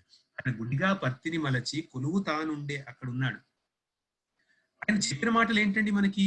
మనం ఎందుకు ఈ కలియుగంలో వచ్చారు? ఒకవేళ గనక మనం త్రేతాయుగంలోనూ ద్వాపర యుగంలోనూ మనం కడతేరే వారం అయితే మనకి మోక్షం వచ్చి ఉంటే గనక, అంత జ్ఞానం అంత బుద్ధి మన దగ్గర ఉంటే ఈ కలియుగం వరకు మనం ఎన్నో జన్మలు తీసుకుని ఎందుకు వచ్చి ఉండేవారం అండి? అక్కడ మనకి తీసుకుని అందించిన విషయాలు మనకి అందలేదు కాబట్టి ఆయన ఇక్కడ మనకి ఏం చేశారు? ఒరే, ఈ ఉపనిషత్తులు, ఈ బ్రహ్మసూత్రాలు ఈ విధంగా మీకు చెప్తే అర్థం కావు, కానీ మీకు అర్థమయ్యే విషయంలో నేను చెప్తాను, ఈ భాషలో చెప్తాను వినండి. Love all serve all, help ever hurt never అని విడమరచి వేదాంత సారమెల్ల బోధించే చిన్న చిన్న మాటల్లో గొప్ప విషయం ఏం చెప్పారంటే, రిఫార్మేషన్ ఎందుకు వస్తుందంటే అండి, కానీ నేను ఇట్లా చెప్తున్నప్పుడు నన్ను ఏదో తక్కువగా అంచనా వేసేసుకుని అటు ఇటు చేసేసి, నేను అనుకున్నట్టు స్వామి లేరు, నన్ను చూడట్లేదు, అప్పుడు నాకు రింగ్ ఇచ్చారు ఇప్పుడు ఇవ్వట్లేదు, ఇప్పుడు మాట్లాడట్లేదు, ఇటువంటివన్నీ నీ ప్రాబ్లమ్స్ తో నువ్వు వదిలేసి వెళ్ళిపోతావు సుమా. అందుకని వీడకుండా వేడువారి నీడతాననియే. ఎప్పుడయ్యా ఆయన నీకు ఇంత క్రియేట్ చేసి ఇంత ఈజీ చేసినప్పుడు కనీసం మన సైడ్ నుంచి చేస్తున్నాము అనుకునే ఒక మాట ఏమిటండి, ఒక పని ఏమిటండి? ఆయన సంగతి ఎప్పుడూ వీడద్దు, స్వామి జత ఎప్పుడూ వీడద్దు, స్వామి భావన ఎప్పుడూ వీడద్దు. జీవితాంతం ఆయన్ని అంటి పెట్టుకుని మనం ఉంటే, స్వామి ఒక్కరు చాలు మనకి అని అనుకుని ఉంటే గనక ఇక తప్పకుండా మనం కడతీరిపోతామండి. మనకి గీత వచ్చా, మనకి వేదాలు వచ్చా, ఉపనిషత్తులు వచ్చా అనేది అన్ని సెకండరీ. అవన్నీ మనతో ఏ పని చేయించాలో, ఏ విధంగా మనకి చిత్తశుద్ధి కావాలో, ఆ చిత్తశుద్ధి వల్ల మనకి ఎటువంటి జ్ఞానం రావాలో అంతా స్వామి చేస్తారు. ఇంత రెడీమేడ్ దేవుడు అండి. కాబట్టి ఆయన రెడీమేడ్ గా అట్లా బయటకు వచ్చేసేవారు. అలాంటి మాతో పాటు ఒకసారి పిక్నిక్ వెళ్ళారండి. ఒక ఉదాహరణకి, పిక్నిక్ వెళ్ళినప్పుడు స్వామి కొన్ని సంత్రాలు, కమలాపళ్ళు తీసుకొని కొని పెట్టారు. ఆయన బస్సులోకి ఎక్కించారు. బస్సులోకి ఎక్కించిన సంత్రాలు స్వామి ముందర సీట్లో కూర్చుంటే అందరం ఆయన వెనకాలే వచ్చేస్తాం. ఇది నేను వెళ్ళిన బ్యాచ్ ఫోటో కాదనుకోండి, ముందర బ్యాచ్ ఎప్పటిదో, తర్వాత బ్యాచ్. అయితే నేను వెళ్ళిన బ్యాచ్ ఫోటో నాకు దొరకలేదు. ఇట్లా స్వామి ఇట్లాగే మొదటి సీట్లో కూర్చుని ఉంటే నేను వెనకాల సీట్లో కూర్చున్నాను, ఇక్కడ కూర్చున్నాను వెనకాల. అయితే స్వామి అందరికి సంత్రా తన చేతిలో ఇచ్చారు, అందరం తీసుకున్నాం.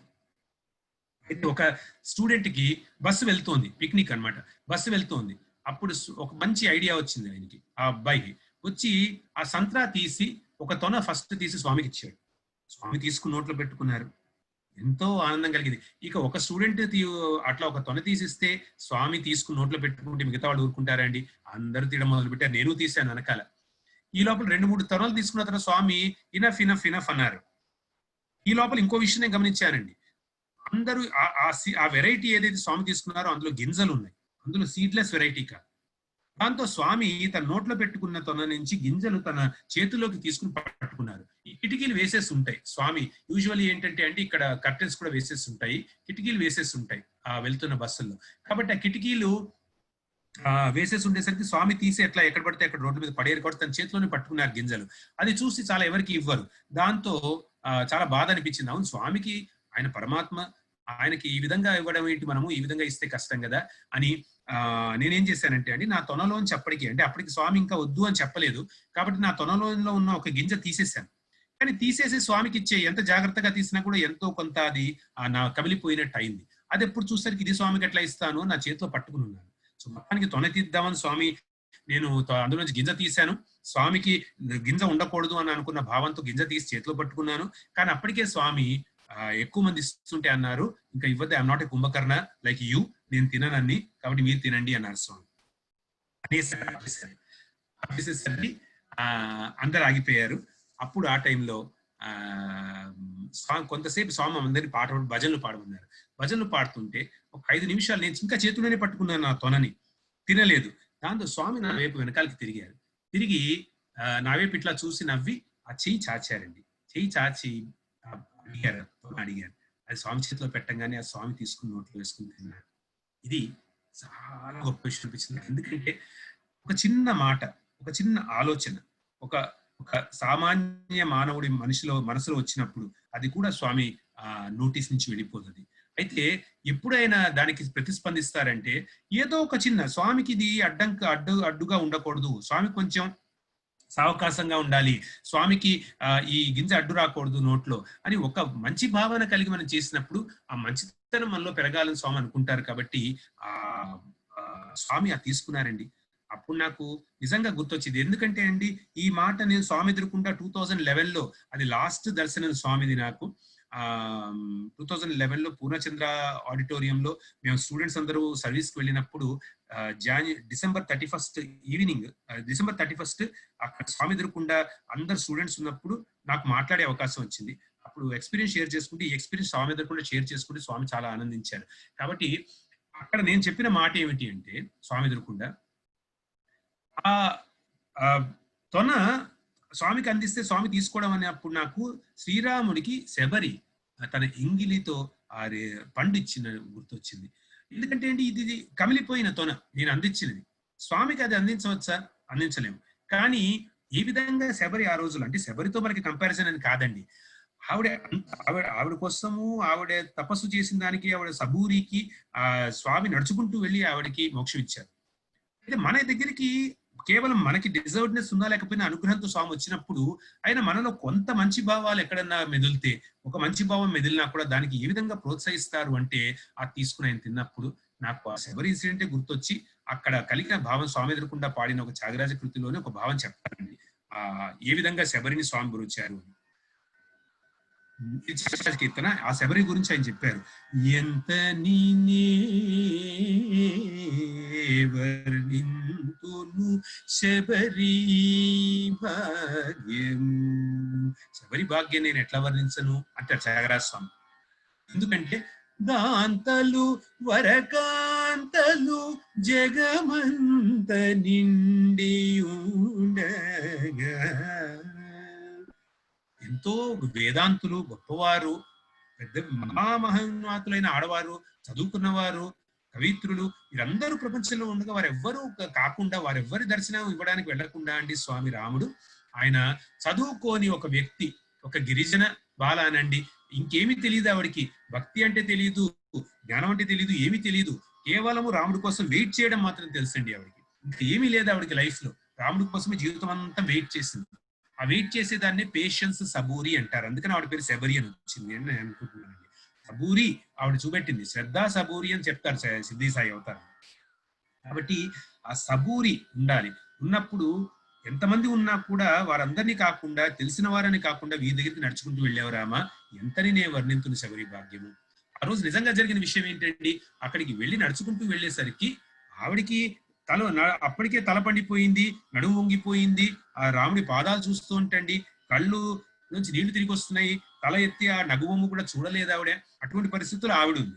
ఆ కళ్ళలోంచి వస్తున్న నీళ్లతోనే కాళ్ళు కడిగిందని చెప్పారండి. కనులార సేవించి, కనులార సేవించడం అంటే కళ్ళలోంచి వచ్చిన నీళ్లతో ఆ రాముడి పాదాలు కడిగిందండి. కమ్మని ఫలములనొసగి, కమ్మని ఫలాలంటే ఆవిడ జీవితంలో చూపెట్టిన వెయిటింగ్ రాముడి కోసం మాత్రమే. ఆ వెయిటింగ్ అన్న ఒక గొప్ప కర్మ యొక్క ఫలము, అది కమ్మని ఫలము. అంటే మన జీవితంలో భగవంతుడి కోసం స్పెండ్ చేసిన టైమే నిజమైన టైం అండి. కాబట్టి దాని ఫలం ఏ విధంగా ఉంటే కమ్మగా ఉంది ఆవిడకి, అది చెప్తున్నారు త్యాగరాజ స్వామి. కమ్మని ఫలములనొసగి, మనం సెల్ఫిష్నెస్ తో చేసిన కర్మలకండి ఫలితము అది వాసనేస్తుందండి, చాలా దుర్వాసన వేస్తుంది. కానీ అవి రుచి మొత్తం పాడైపోతుంది, దుర్గంధం వస్తుంది. కానీ నిజమైన స్వార్థరహితమైన కర్మ, పరమాత్మ కోసం చేసే కర్మ, శబరి కర్మ ఏ విధంగా ఉందంటే కమ్మగా ఉందంటారండి. కాబట్టి ఎంగిలి పళ్ళని ఆయన అనుకోలేదు. ఎంగిలి పళ్ళు అంటే అది ఫిగరేటివ్ గా చెప్పిన మాట అని మనం అనుకోవాలండి. అక్కడ నిజంగా ఆవిడ చేసిన కర్మ ఆయనకు అందించింది కాబట్టి అది ఎంగిలి అనడం అని మాట జరిగింది తప్ప నిజంగా ఎంగిలి అని కాదు. అది అంటే ఆవిడ కర్మ అని అర్థం అనమాట. ఆవిడ కర్మ ఫలాలు అందించేసింది. ఇకేం చేసిందండి ఆవిడ, తన కళ్ళలోంచి వచ్చిన నీళ్లతో కాళ్ళు కడిగేసింది. పత్రం పుష్పం ఫలం తోయం అని భగవద్గీతలు చెప్తారు. ఈ నాలుగిట్లో దేంతో ఆయనకు అర్పించేసినా కూడా ఇంకా వారికి అది కంప్లీట్ సరెండర్, అంతకన్నా శరణాగతి లేదు. దాని తర్వాత ఆయనకి తన కర్మ ఫలాలు అప్పచెప్పేసింది. ఇంకేం మిగిలిందండి శబరికి? అప్పుడు ఆయన త్యాగరాజ స్వామి అన్నారు, తనువు పులకరించ పాద యుగములకు మ్రోకి. ఆవిడ తనువు పులకరించిటండి పాదయుగాలకు మొక్కింది తండ్రి. ఇనకులపతి సముఖమున పునరావృత్తి రహిత పదమును పొందిన త్యాగరాజను తురాలి పుణ్యమును ఎంతని వర్ణింతును శబరి భాగ్యము. పుకారి రాగం అన్న రాగంలో ఆయన పెట్టారండి. ఇందులో అది పాథోస్ కి ఆ కరుణకి ఎంతో సరిపోయే రాగం ఆయన పెట్టారు. ఈ కీర్తనకి ఆ శబరి భాగ్యాన్ని ఎంత వేడుకుంటాను, ఎంత చెప్తాను అన్న మాట చూడండి. తనువు పులకరించ, బాడీ మొత్తం వైబ్రేట్ అయిపోయే ఆవిడ. అంటే ఒకసారి విద్యుల్లతలాగా ప్రాణం లేచి వెళ్ళిపోయిందండి ఆవిడ శరీరం నుంచి. ఇంకా ఏముంది, ఆ శరీరం మాత్రం మిగిలింది, అది కుప్పగా కూలిపోయింది పాదాల దగ్గర. తనువు పులకరించ పాదయుగములకు మొక్కి అంటే పాదాల మీద పడిపోయింది ఆవిడ. అంటే ఆవిడ అక్కడే ప్రాణం పోయిందండి, ఆవిడకి కట్టు మూసేసింది ఆవిడ. అప్పుడు ఇనకులపతి సముఖంబున, ఆయన సమక్షంలోనే పునరావృత్తి రహిత పదము పొందిన ఒక జటాయుకి దొరికిందండి ఆ పదవి. ఆ శబరికి దొరికిందండి ఆ పదవి. చూడండి, దశరథుడికి దొరకలేదు, ఎవరికి అటువంటి వారికి దొరకలేదు, వీరికి దొరికింది. ఆయన సమక్షంలో వారు ప్రాణం వదిలేశారు. అంటే ఎంత గొప్ప పదవి అండి అది, ఎట్లాంటి గొప్ప పదవి. అలా స్వామి సమక్షంలో కూడా వదిలిన వాళ్ళు ఉన్నారండి. ముందనుకోండి, అలా స్వామి వారి నోట్లో గంగా తీర్థం పోశారు. కాబట్టి అటువంటి ఒక అనుగ్రహం మనకు కూడా దొరుకుతుందని మనం భావించాలి, అది వేడుకోవాలి మనం. ఇక ఒక మాట మనకి ఉన్న ఒక 10-15 నిమిషాల్లో కొన్ని విషయాలు చెప్తానండి. ఒకసారి స్వామి నాతో దర్శనం టైంలో మాట్లాడుతూ ఆ దూరంగా వస్తూ కొంత ప్రశ్నలు వేస్తున్నారు ఎవరిను. నా వరకు వచ్చే ముందరే వేరే స్టూడెంట్స్ ని ప్రశ్నలు వేస్తుంటే కొంత దూరంలో ఉన్నారు. నార్మల్ గా అయితే అంత దూరంలో ఉన్నప్పుడు నాకు వినబడకపోవచ్చు. అది దర్శనం టైం కాకుండా మధ్యలో ఇంటర్వ్యూస్ అయిపోయిన తర్వాత మళ్ళీ వెళ్ళిన సమయం కాబట్టి మ్యూజిక్ వెనకాల లేకపోవడంతో స్వామి అక్కడ అన్న మాట నాకు వినబడింది, నా చెవులో పడింది. Swami, boy what is your father అని అడిగారు. సో నాకు ఎందుకో అయితే రూఢిగా అనిపించింది, స్వామి వచ్చి నన్ను కూడా ఇదే ప్రశ్న వేస్తారనిపించిందండి. చూడండి, మనం ఆలోచించుకోండి, ఎప్పుడన్నా కూడా స్వామి ఇట్లా చేస్తారని మనం చెప్పగలమా? తప్పకుండా వచ్చి నన్ను అడుగుతారని ఎప్పుడు అనుకుంటాం, అప్పుడు స్వామి రారు కూడా నిజంగా. అయితే ఆ రోజు ఎందుకు అనిపించింది, ఇది స్వామి క్రియేట్ చేసిన ఆలోచన అనిపించి, ఒకవేళ స్వామి కనుక నన్నే అడిగితే నేనేం చెప్తాను అన్న భావం కూడా నాకు మనసులోకి వచ్చిందండి. అది కూడా అనుకున్నాను. మళ్ళీ తర్వాత స్వామి దానికి ఈ విధంగా అడుగుతారు అని అనిపించింది. ఎందుకు, ఇవన్నీ స్వామి క్రియేట్ చేసే సంకల్పాలు. మళ్ళీ తర్వాత నేనేం చెప్తాను అని అనుకున్నాను. ఇదంతా అయిపోయేసరికి స్వామికి వచ్చి దగ్గరికి వచ్చారు. నాకు ఒక 4-5 అడుగులు దూరంలోకి వచ్చి నా వైపు ఒకసారి చూశారు. చూసేసరికి స్వామి కళ్ళల్లో నా కళ్ళు కలిసేసరికి స్వామి ఏ విధంగా ఏమన్నట్టు అనిపించిందంటే, నాకు ఓహో నీకు ఇందాక చెప్పాను కదా, నీ లోపల ఆలోచనలోనే చెప్పాను కదా, ఇప్పుడు డ్రామా స్టార్ట్ చేద్దాం అని అన్నట్టు నాకు అనిపించిందండి. అన్నట్టు స్వామి అట్లా ఆ విధంగా చెప్పి స్వామి నా దగ్గరికి వచ్చి, boy what is your father అన్నారు. అదే ప్రశ్న అనగానే నేను లేచి స్వామితో, Swami my father is a managing director అన్నాను. స్వామి కొంత సర్ప్రైజ్ అయినట్టు నటించారు. ఎందుకంటే మా నాన్నగారు సెంట్రల్ గవర్నమెంట్ డిపార్ట్మెంట్ లో పనిచేసేవారు. ఆయన ఒక సీనియర్ ఆడిట్ ఆఫీసర్ లాగా ఉన్నారు అక్కడ. కాబట్టి నాకు తెలుసు, అఫ్ కోర్స్ మా నాన్నగారు తెలిసిన వారందరికీ తెలుసు స్వామి మా ఫాదర్ మేనేజింగ్ డైరెక్టర్ కాదు అని. కానీ స్వామికి ఎందుకు తెలుస్తుందండి? స్వామికి ఎంతమంది డివోటీస్, ఫిజికల్ గా స్వామికి ఎట్లా తెలుస్తుంది? కానీ ఓమ్నిసెంట్ గా స్వామికి తెలుసు, సర్వజ్ఞత. అయినా కూడా ఆ విధంగా అన్నట్టు కాకుండా మేనేజింగ్ డైరెక్టర్ అన్నారు స్వామి. ఇట్లా అంటే నువ్వు నాకు అట్లా చెప్తున్నావు ఏమిటి అన్నట్టు అని, మేనేజింగ్ డైరెక్టర్ విచ్ కంపెనీ అన్నారు, ఇంకా టెస్ట్ చేస్తున్నట్టు. సరే అయితే ఏ కంపెనీ చెప్పు అని అడిగినట్టు అనమాట. అడిగేసరికి నేనన్నాను, అదే ప్రశ్న నా మైండ్ లో వచ్చి, స్వామి అడుగుతారని నాకు తెలుసండి, ముందర స్వామి క్రియేట్ చేశారు కాబట్టి నా నుంచి ఆన్సర్ ఏమొచ్చిందంటే, Swami is the managing director of the whole universe అన్న. అంటే నా దృష్టిలో ఏంటంటే స్వామి నా తండ్రి అని చెప్పడం, స్వామి ఈజ్ మై ఫాదర్ అని చెప్పడం అనేసరికి స్వామి ఆశ్చర్యపోయినట్టు చేసి, అంతలోనే తేరుకున్నట్టు చేసి, ఇదంతా నటనే, చేరుకున్నట్టు చేసి గట్టిగా నవ్వారు. నవ్వి ఎంతో గర్వం స్వామి కళ్ళల్లో, ఎంతో ఆనందంగా ఆయన చూస్తూ పక్కన అక్కడ వరండాలో ఉన్న విఐపీస్ తో మాట్లాడుతూ ఒక విఐపితో చెప్పారు, దేకా బాయ్ బోల్తా హై, హైదరాబాద్ బాయ్ బోల్తా హై కి స్వామి ఉస్కా ఫాదర్ హై. స్వామి ఈజ్ మై ఫాదర్ అని చెప్తున్నారు. That is a voice reviewer వాళ్ళు అని చెప్పారు అనమాట. వాళ్ళు ఫాదర్ని మదర్ని అందరినీ వదిలేసి ఇక్కడ చదువుకుంటూ ఉంటారు, వాళ్ళంతా స్వామిని చూసుకుంటూ ఉంటారు. ఇట్లా వాళ్ళు కొంత చెప్పి తర్వాత స్వామి నా వైపు తిరిగి నా పక్క నుంచి వెళ్ళిపోతూ చిన్నగా నాకు మాత్రమే వినబడేట్టు అన్నారు. హైదరాబాద్ బాయ్స్ అందరికి యుక్తిరా అన్నారు స్వామి. అంటే నువ్వు ఇదంతా ఏ విధంగా చెప్పావు, నువ్వు నిజంగా ఫాదర్ అని అనుకుంటున్నావా నాకు తెలియదు, కాకపోతే ఆ భావన అనేది మాటలతో చెప్పావు ప్రస్తుతానికి అని స్వామి ఒక మాట నాతో చెప్పినట్టు అయింది. ఇది 94లో జరిగిన విషయం అండి. తర్వాత దీనికి యాంటీసిడెంట్ గా ఒక విషయం జరిగింది, ఫాలో అప్. 2005లో MBA రీకనెక్ట్ అని మా MBA డిపార్ట్మెంట్ వాళ్ళు పాస్ అయిపోయి బయటికి వెళ్ళిపోయిన పిల్లలందరినీ పిలవడం జరిగింది. అట్లా ఒక సుమారు ఒక 700 మంది 800 మంది అక్కడ జాయిన్ అయ్యాం. అందరం వెళ్ళినప్పుడు స్వామి 3 రోజులు ఉన్నాము, సేవా కార్యక్రమాలు అవన్నీ అయిపోయిన తర్వాత 3వ రోజు స్వామి అక్కడ మిగిలిన వాళ్ళందరినీ ఒక 300 మంది మాత్రం మిగిలారు, 350 మంది అందరూ వెళ్లాల్సి వచ్చింది. ఆ 350 మందికి స్వామి పాద నమస్కారాలు అవన్నీ ఇచ్చారు. ఆ పాద నమస్కారాలు ఇస్తున్నప్పుడు భజన హాల్లో స్వామి అందరినీ వరుసగా లైన్లు కట్టేసి స్వామి అప్పటికే 2005 స్వామి అప్పటికే వీల్ చైర్ లో ఉన్నారు. వీల్ చైర్ లో వచ్చి పాద నమస్కారం ఇచ్చారు. అక్కడక్కడ కొంత ఆగి మాట్లాడుతూ ఉండడము పిల్లలతో అట్లా నా దగ్గరికి కూడా వచ్చి ఆగి స్వామి నాతో కొంత మాట్లాడారు. మాట్లాడినప్పుడు అడిగారు, ఏం చేస్తున్నావు, ఎక్కడ ఉద్యోగం చేస్తున్నావు, ఎంత జీతం ఇస్తారు అని ఎంతో ఆత్మీయతతో మన ఇంట్లో మన తండ్రిలాగానే స్వామి మాట్లాడారు. మాట్లాడి అంత డబ్బు ఖర్చు పెట్టేయద్దు, ఎక్కువ ఖర్చు చేయొద్దు అని ఈ విధంగా ఈ విషయాలన్నీ చెప్పి స్వామి తర్వాత సడన్ గా స్వామి అడిగారండి, చాలా సడన్ గా స్వామి అడిగారు, హౌ ఇస్ ఫాదర్ అన్నారు. అంటే మా నాన్నగారు ఫిజికలీ మా నాన్నగారు 98లో, నేను 95లో పాస్ అయ్యి హైదరాబాద్కి రావడం జరిగింది. 98లో ఆయన పోయారు సెప్టెంబర్. అయితే నేను చెప్పాను స్వామికి, స్వామి ఫాదర్ పాస్ అయ్యి ఫాదర్ పోయారు స్వామి అంటే, అది సరే అన్నారు స్వామి, అది సరే హౌ ఇస్ ఫాదర్ అన్నారు. నాకు అర్థం కాలేదు అప్పుడు ఏమన్నారు, ఎందుకంటే అండి 94లో నేను చెప్పిన ఇన్సిడెంట్ జరిగింది, ఇప్పుడు 11 సంవత్సరాలు జరిగింది. నా మట్టి బుర్రకు అది వెలగలేదు స్వామి ఏమన్నారు. తర్వాత ఆ రోజు సెపరేట్ గా నేను ఒంటరిగా ఉన్నప్పుడు ఆ షెడ్ లో ఎక్కడో ఉన్నప్పుడు సడన్ గా తోచింది, ఓహో ఇక్కడ స్వామి చెప్పారు 94లో నాతో అన్నమాట. చూడండి ఫిజికల్ గా కూడా స్వామి ఎట్లా కనెక్ట్ అవుతారంటే మనకి 94లో స్వామి ఆయన ఎంత పాదరసంలాగా ఆయన మస్తిష్కం పనిచేస్తూ ఉంటుందండి. ఫిజికల్ గా ఆయన ఏమి డివైన్ పవర్ యూజ్ చేసి కూడా కాదు, ఆయనకి అన్ని గుర్తుంటాయి. ఎవరితో ఏం భాష మాట్లాడారు, ఏం మాట్లాడారు గుర్తుంటుంది, వారు ఏమన్నారు అని. నన్ను ఫాదర్ అన్నో గుర్తుందానికప్పుడు మరి ఇప్పుడు నాది అదే విధంగా హౌ ఫాదర్ అంటే స్వామి యు ఆర్ మై ఫాదర్ అని అనుండొచ్చు కదా, అనలేదు. ఇది స్వామి మన నుంచి కోరుకుంటారండి. కాబట్టి ఇక్కడి నుంచి నాకు వచ్చిన ఇన్సైట్ ఏంటంటే, మేనేజింగ్ డైరెక్టర్ అని అంటాము కానీ నిజంగా మేనేజర్ ఎవరు అంటే స్వామి చెప్తారు, mind of a man, awareness of atma, nature of nations, aspects of environment, guidelines for goodness, enquiry into ethos, role of rules అని ఇవి కలవాళ్లే మేనేజర్స్ అని. దాని గురించి ఇప్పుడు మనం ఎక్స్పాండ్ చేసుకునే టైం లేదండి. మనకి టైం ఉంటే ఎప్పుడైనా ఫ్యూచర్ లో వర్కింగ్ పీపుల్ అందరికీ కూడా మనం ఈ మేనేజర్ అన్న దానిపైన మనము ఒకటి ఎక్స్పాండెడ్ ఇది చేసుకోవచ్చు.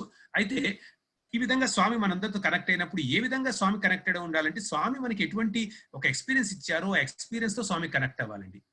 ఇంకా మనకున్న కొద్ది సమయంలో ఒక విషయం నేను చెప్పేసి ముగిస్తాను. ఇంకా ఉన్న విషయాలు కొన్ని ఉంటాయి అనుకోండి, అవి తర్వాత మనం మాట్లాడుకోవచ్చు. అయితే 93లో అనుకుంటా కవి సమ్మేళనం దసరా సందర్భంగా పొద్దున ఉపనిషత్తు స్వామి మాట్లాడేవారండి. సాయంత్రము విజయదశమి సందర్భంగా 3 రోజులు జరుపుకున్నప్పుడు పూర్ణచంద్ర హాల్లో ఒకరోజు పిల్లలతో స్వామి కవి సమ్మేళనం ఏర్పాటు చేశారు. పిల్లల్ని వారి లాంగ్వేజెస్ లో వారికి ఇష్టం ఉన్న కవిత్వం రాసుకుని వచ్చి అట్లా దానికి చాలా ప్రిపరేషన్ జరిగింది. ప్రొఫెసర్ అనిల్ కుమార్ గారు మాకు మోడరేటర్ అన్నమాట, ఆయన మోడరేటర్ గా పెట్టుకుని చేశాము. స్వామి వచ్చి అడుగుతూ ఉండేవారు, ఏరా కప్పులు ఎలా చేస్తున్నారు అని అడుగుతూ ఉండేవారు దర్శనాల టైంలో. ముందర మమ్మల్ని వచ్చి, కపి అంటే కోతులు, అంటే కపి ఈ విధంగా స్వామి చమత్కరిస్తారు. అందరం కోతులమే కాబట్టి, సాయిరాముడి వెంట వచ్చిన కోతులం కాబట్టి మేమందరము ఎంతో ఆనందపడేవాళ్ళం స్వామి అట్లా అన్నప్పుడు. అట్లా స్వామి నాతో ఒక కవిత్వం రాయించారు. అప్పుడు దానికి సంగీతం ట్యూన్స్ కూడా పెట్టి స్వామి ఎదురుకుండా పాడడం జరిగింది. నేను అది ఆల్మోస్ట్ చివరి ప్రోగ్రామ్ లాగా నేను ఆ రోజు నాది పెట్టారు. అది పాడేసిన తర్వాత స్వామి ఎంతో ఆనందించారు. ఆనందించి స్వామి ఏమన్నారో నేను చెప్తాను. మొట్టమొదట స్వామి అన్న స్వామి ఎదురుకుండా స్వామి పూర్ణచంద్ర ఆడిటోరియంలో ఉన్నప్పుడు ఒక ఎక్స్పీరియన్స్ నాకు ఏమైందంటే, అప్పుడు నేను ఇక్కడ ఎంత దూరం ఉంటుంది, ఇక్కడ స్టేజ్ మీద నుంచి పాడుతున్నప్పుడు స్వామి అంత దూరంలో కింద కుర్చీలో కూర్చున్నా కూడా స్వామి నేను తప్ప ఇంకా అక్కడ ఎవరు లేరు అన్న ఫీలింగ్ నాకు. అంత స్వామి తల పెద్దగా అయిపోయినట్టు, స్వామి మాత్రమే నన్ను చూస్తున్నట్టు, నేను మాత్రమే స్వామిని మాత్రమే చూస్తున్నట్టు నాకు అటువంటి ఫీలింగ్ తో స్వామి ఎదురుకుండా అర్పించిన ఈ 4 పద్యాలు నేను రాసినవి. పద్యాలు స్వామికి అర్పించిన తర్వాత స్వామి వచ్చేసి మాకందరికి శాలువాలు కప్పారు. ఈ శాలువాలు అవే. ఈ స్వామి ఎదుర్కొంటే పక్కన అనిల్ కుమార్ సార్కి స్వామికి మధ్యలో నేను వెనకాల నుంచున్నాను. ఇక్కడ అంటే స్వామి శాలువా కప్పేసి అక్కడ ముందరకు వచ్చి సడన్ గా ఫోటో తీస్తున్నప్పుడు వెనకాల ఉంటే అక్కడి నుంచి కాళ్ళు ఎత్తి కనబడడానికి ప్రయత్నించాను నేను. అయితే ఆ శాలువా అందరికీ శాలువా కప్పుతూ స్వామికి కళ్ళు ఎదురకుండా కళ్ళు పెట్టి చాలా ఆనందం వ్యక్తం చేసి చాలా బాగా పాడావు, చివరికి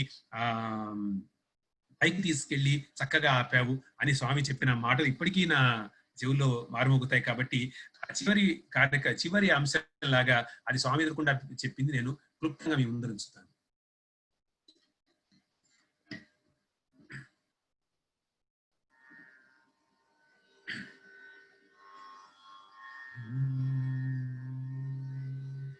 అవతార పురుషమీ ఆనతి వినక అవని అవకతవకలతో వెతుకువారమే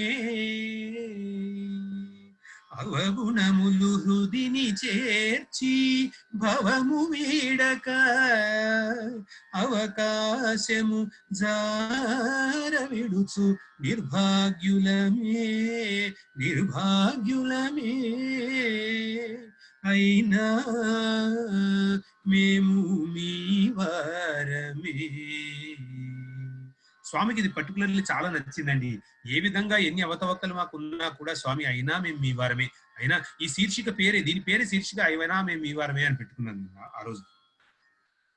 కన్నులుండి మీ దివ్యమూర్తిని కనక అన్ని ఉండి ఏమి లేని గుడ్డివారమే వీనులుండి మీ దివ్య బోధను వినక దీనులమై హీనగతిని మసలువారమే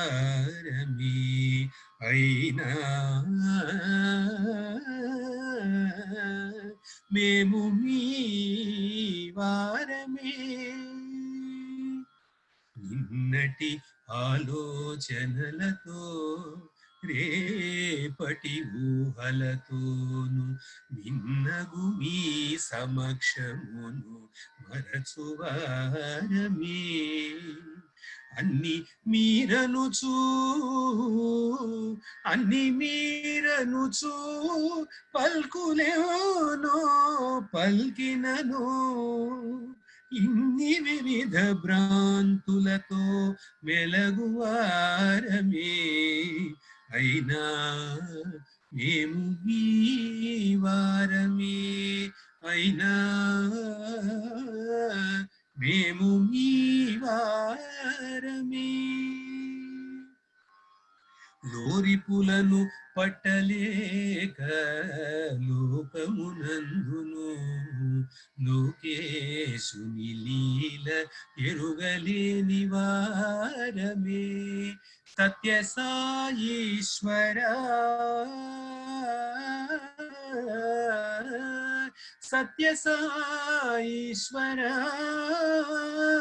నిత్య సత్య సుందరా మృత్యులమై నిన్ను శరణు జుచువారమే అయినా మేము మీ వారమే అయినా మేము మీ వారమే. ఈ విధంగా స్వామి దగ్గర పాడడం జరిగిందండి.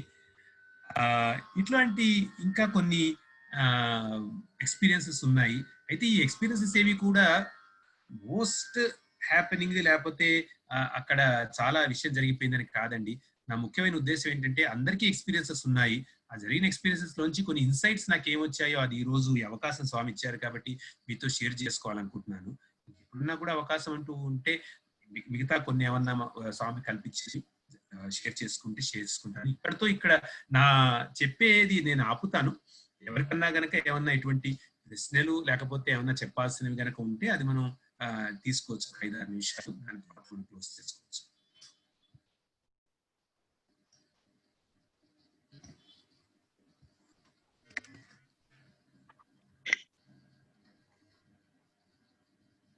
ధన్యవాదాలు సాయిరామ్. మీ సత్సంగం విన్నాక యూత్ అందరికి చాలా క్వశ్చన్స్ వచ్చాయి. వాటిల్లో ఒక క్వశ్చన్ కి జవాబు ఇవ్వవలసిందిగా కోరుకుంటున్నాను.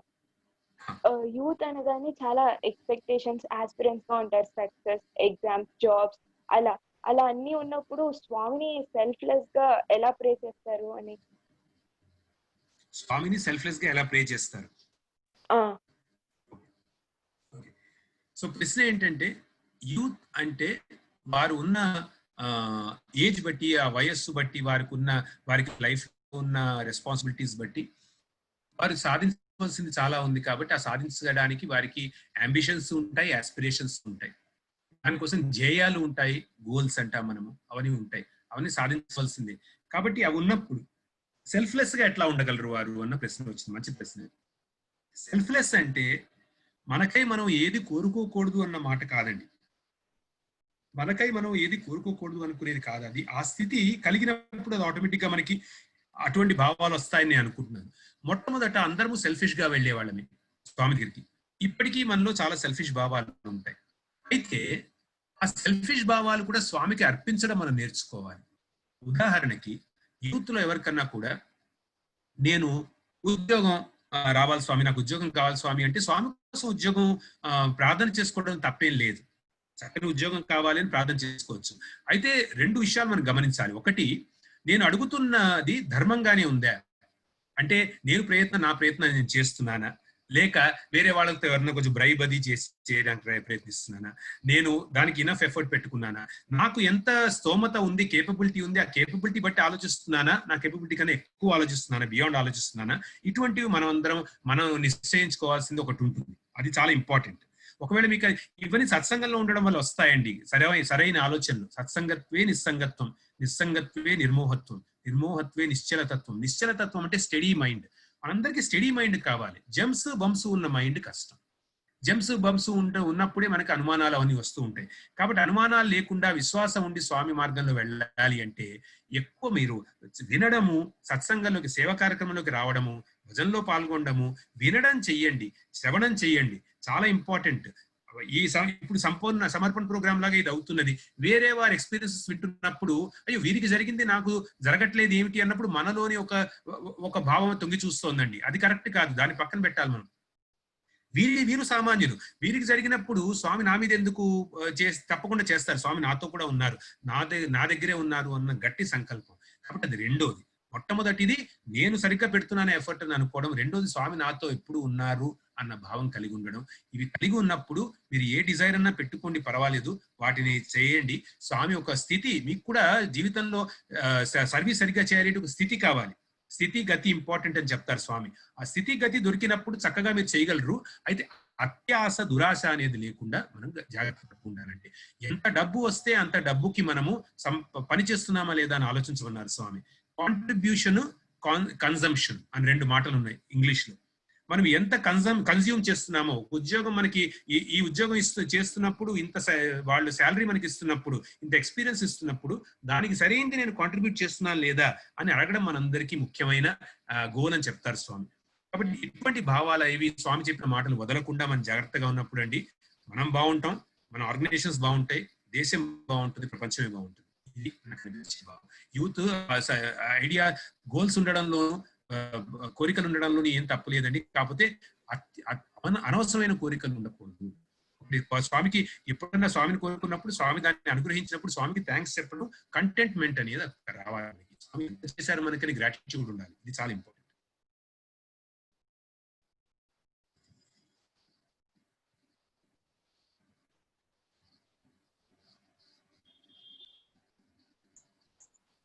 ఎన్నో అమూల్యమైన విషయాలను స్వామి అనుభూతుల ద్వారా వారి ఎంతో విలువైన సమయాన్ని మన కోసం వెచ్చించిన శ్రీ కోట శివకుమార్ గారికి మనందరి తరఫున కృతజ్ఞతలు తెలుపుకుంటున్నాను. అడిగిన వెంటనే మాకు ఈ కార్యక్రమంలో సహకరించినందుకు శ్రీ కోట శివకుమార్ గారికి సారాంశం చెప్పుకుంటున్నాను. ధన్యవాదాలు.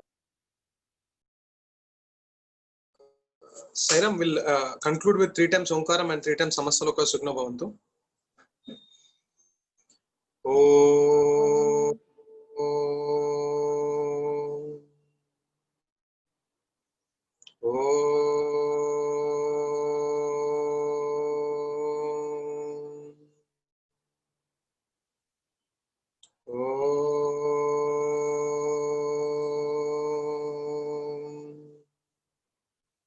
Samastaloka Sukhino Bhavantu.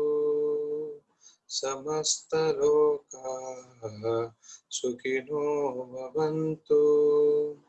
Samastaloka Sukhino Bhavantu. Om Shanti Shanti Shanti. Jai Bolo Bhagavan Sri Sri Sri Satya Sai Baba Ji ki Jai.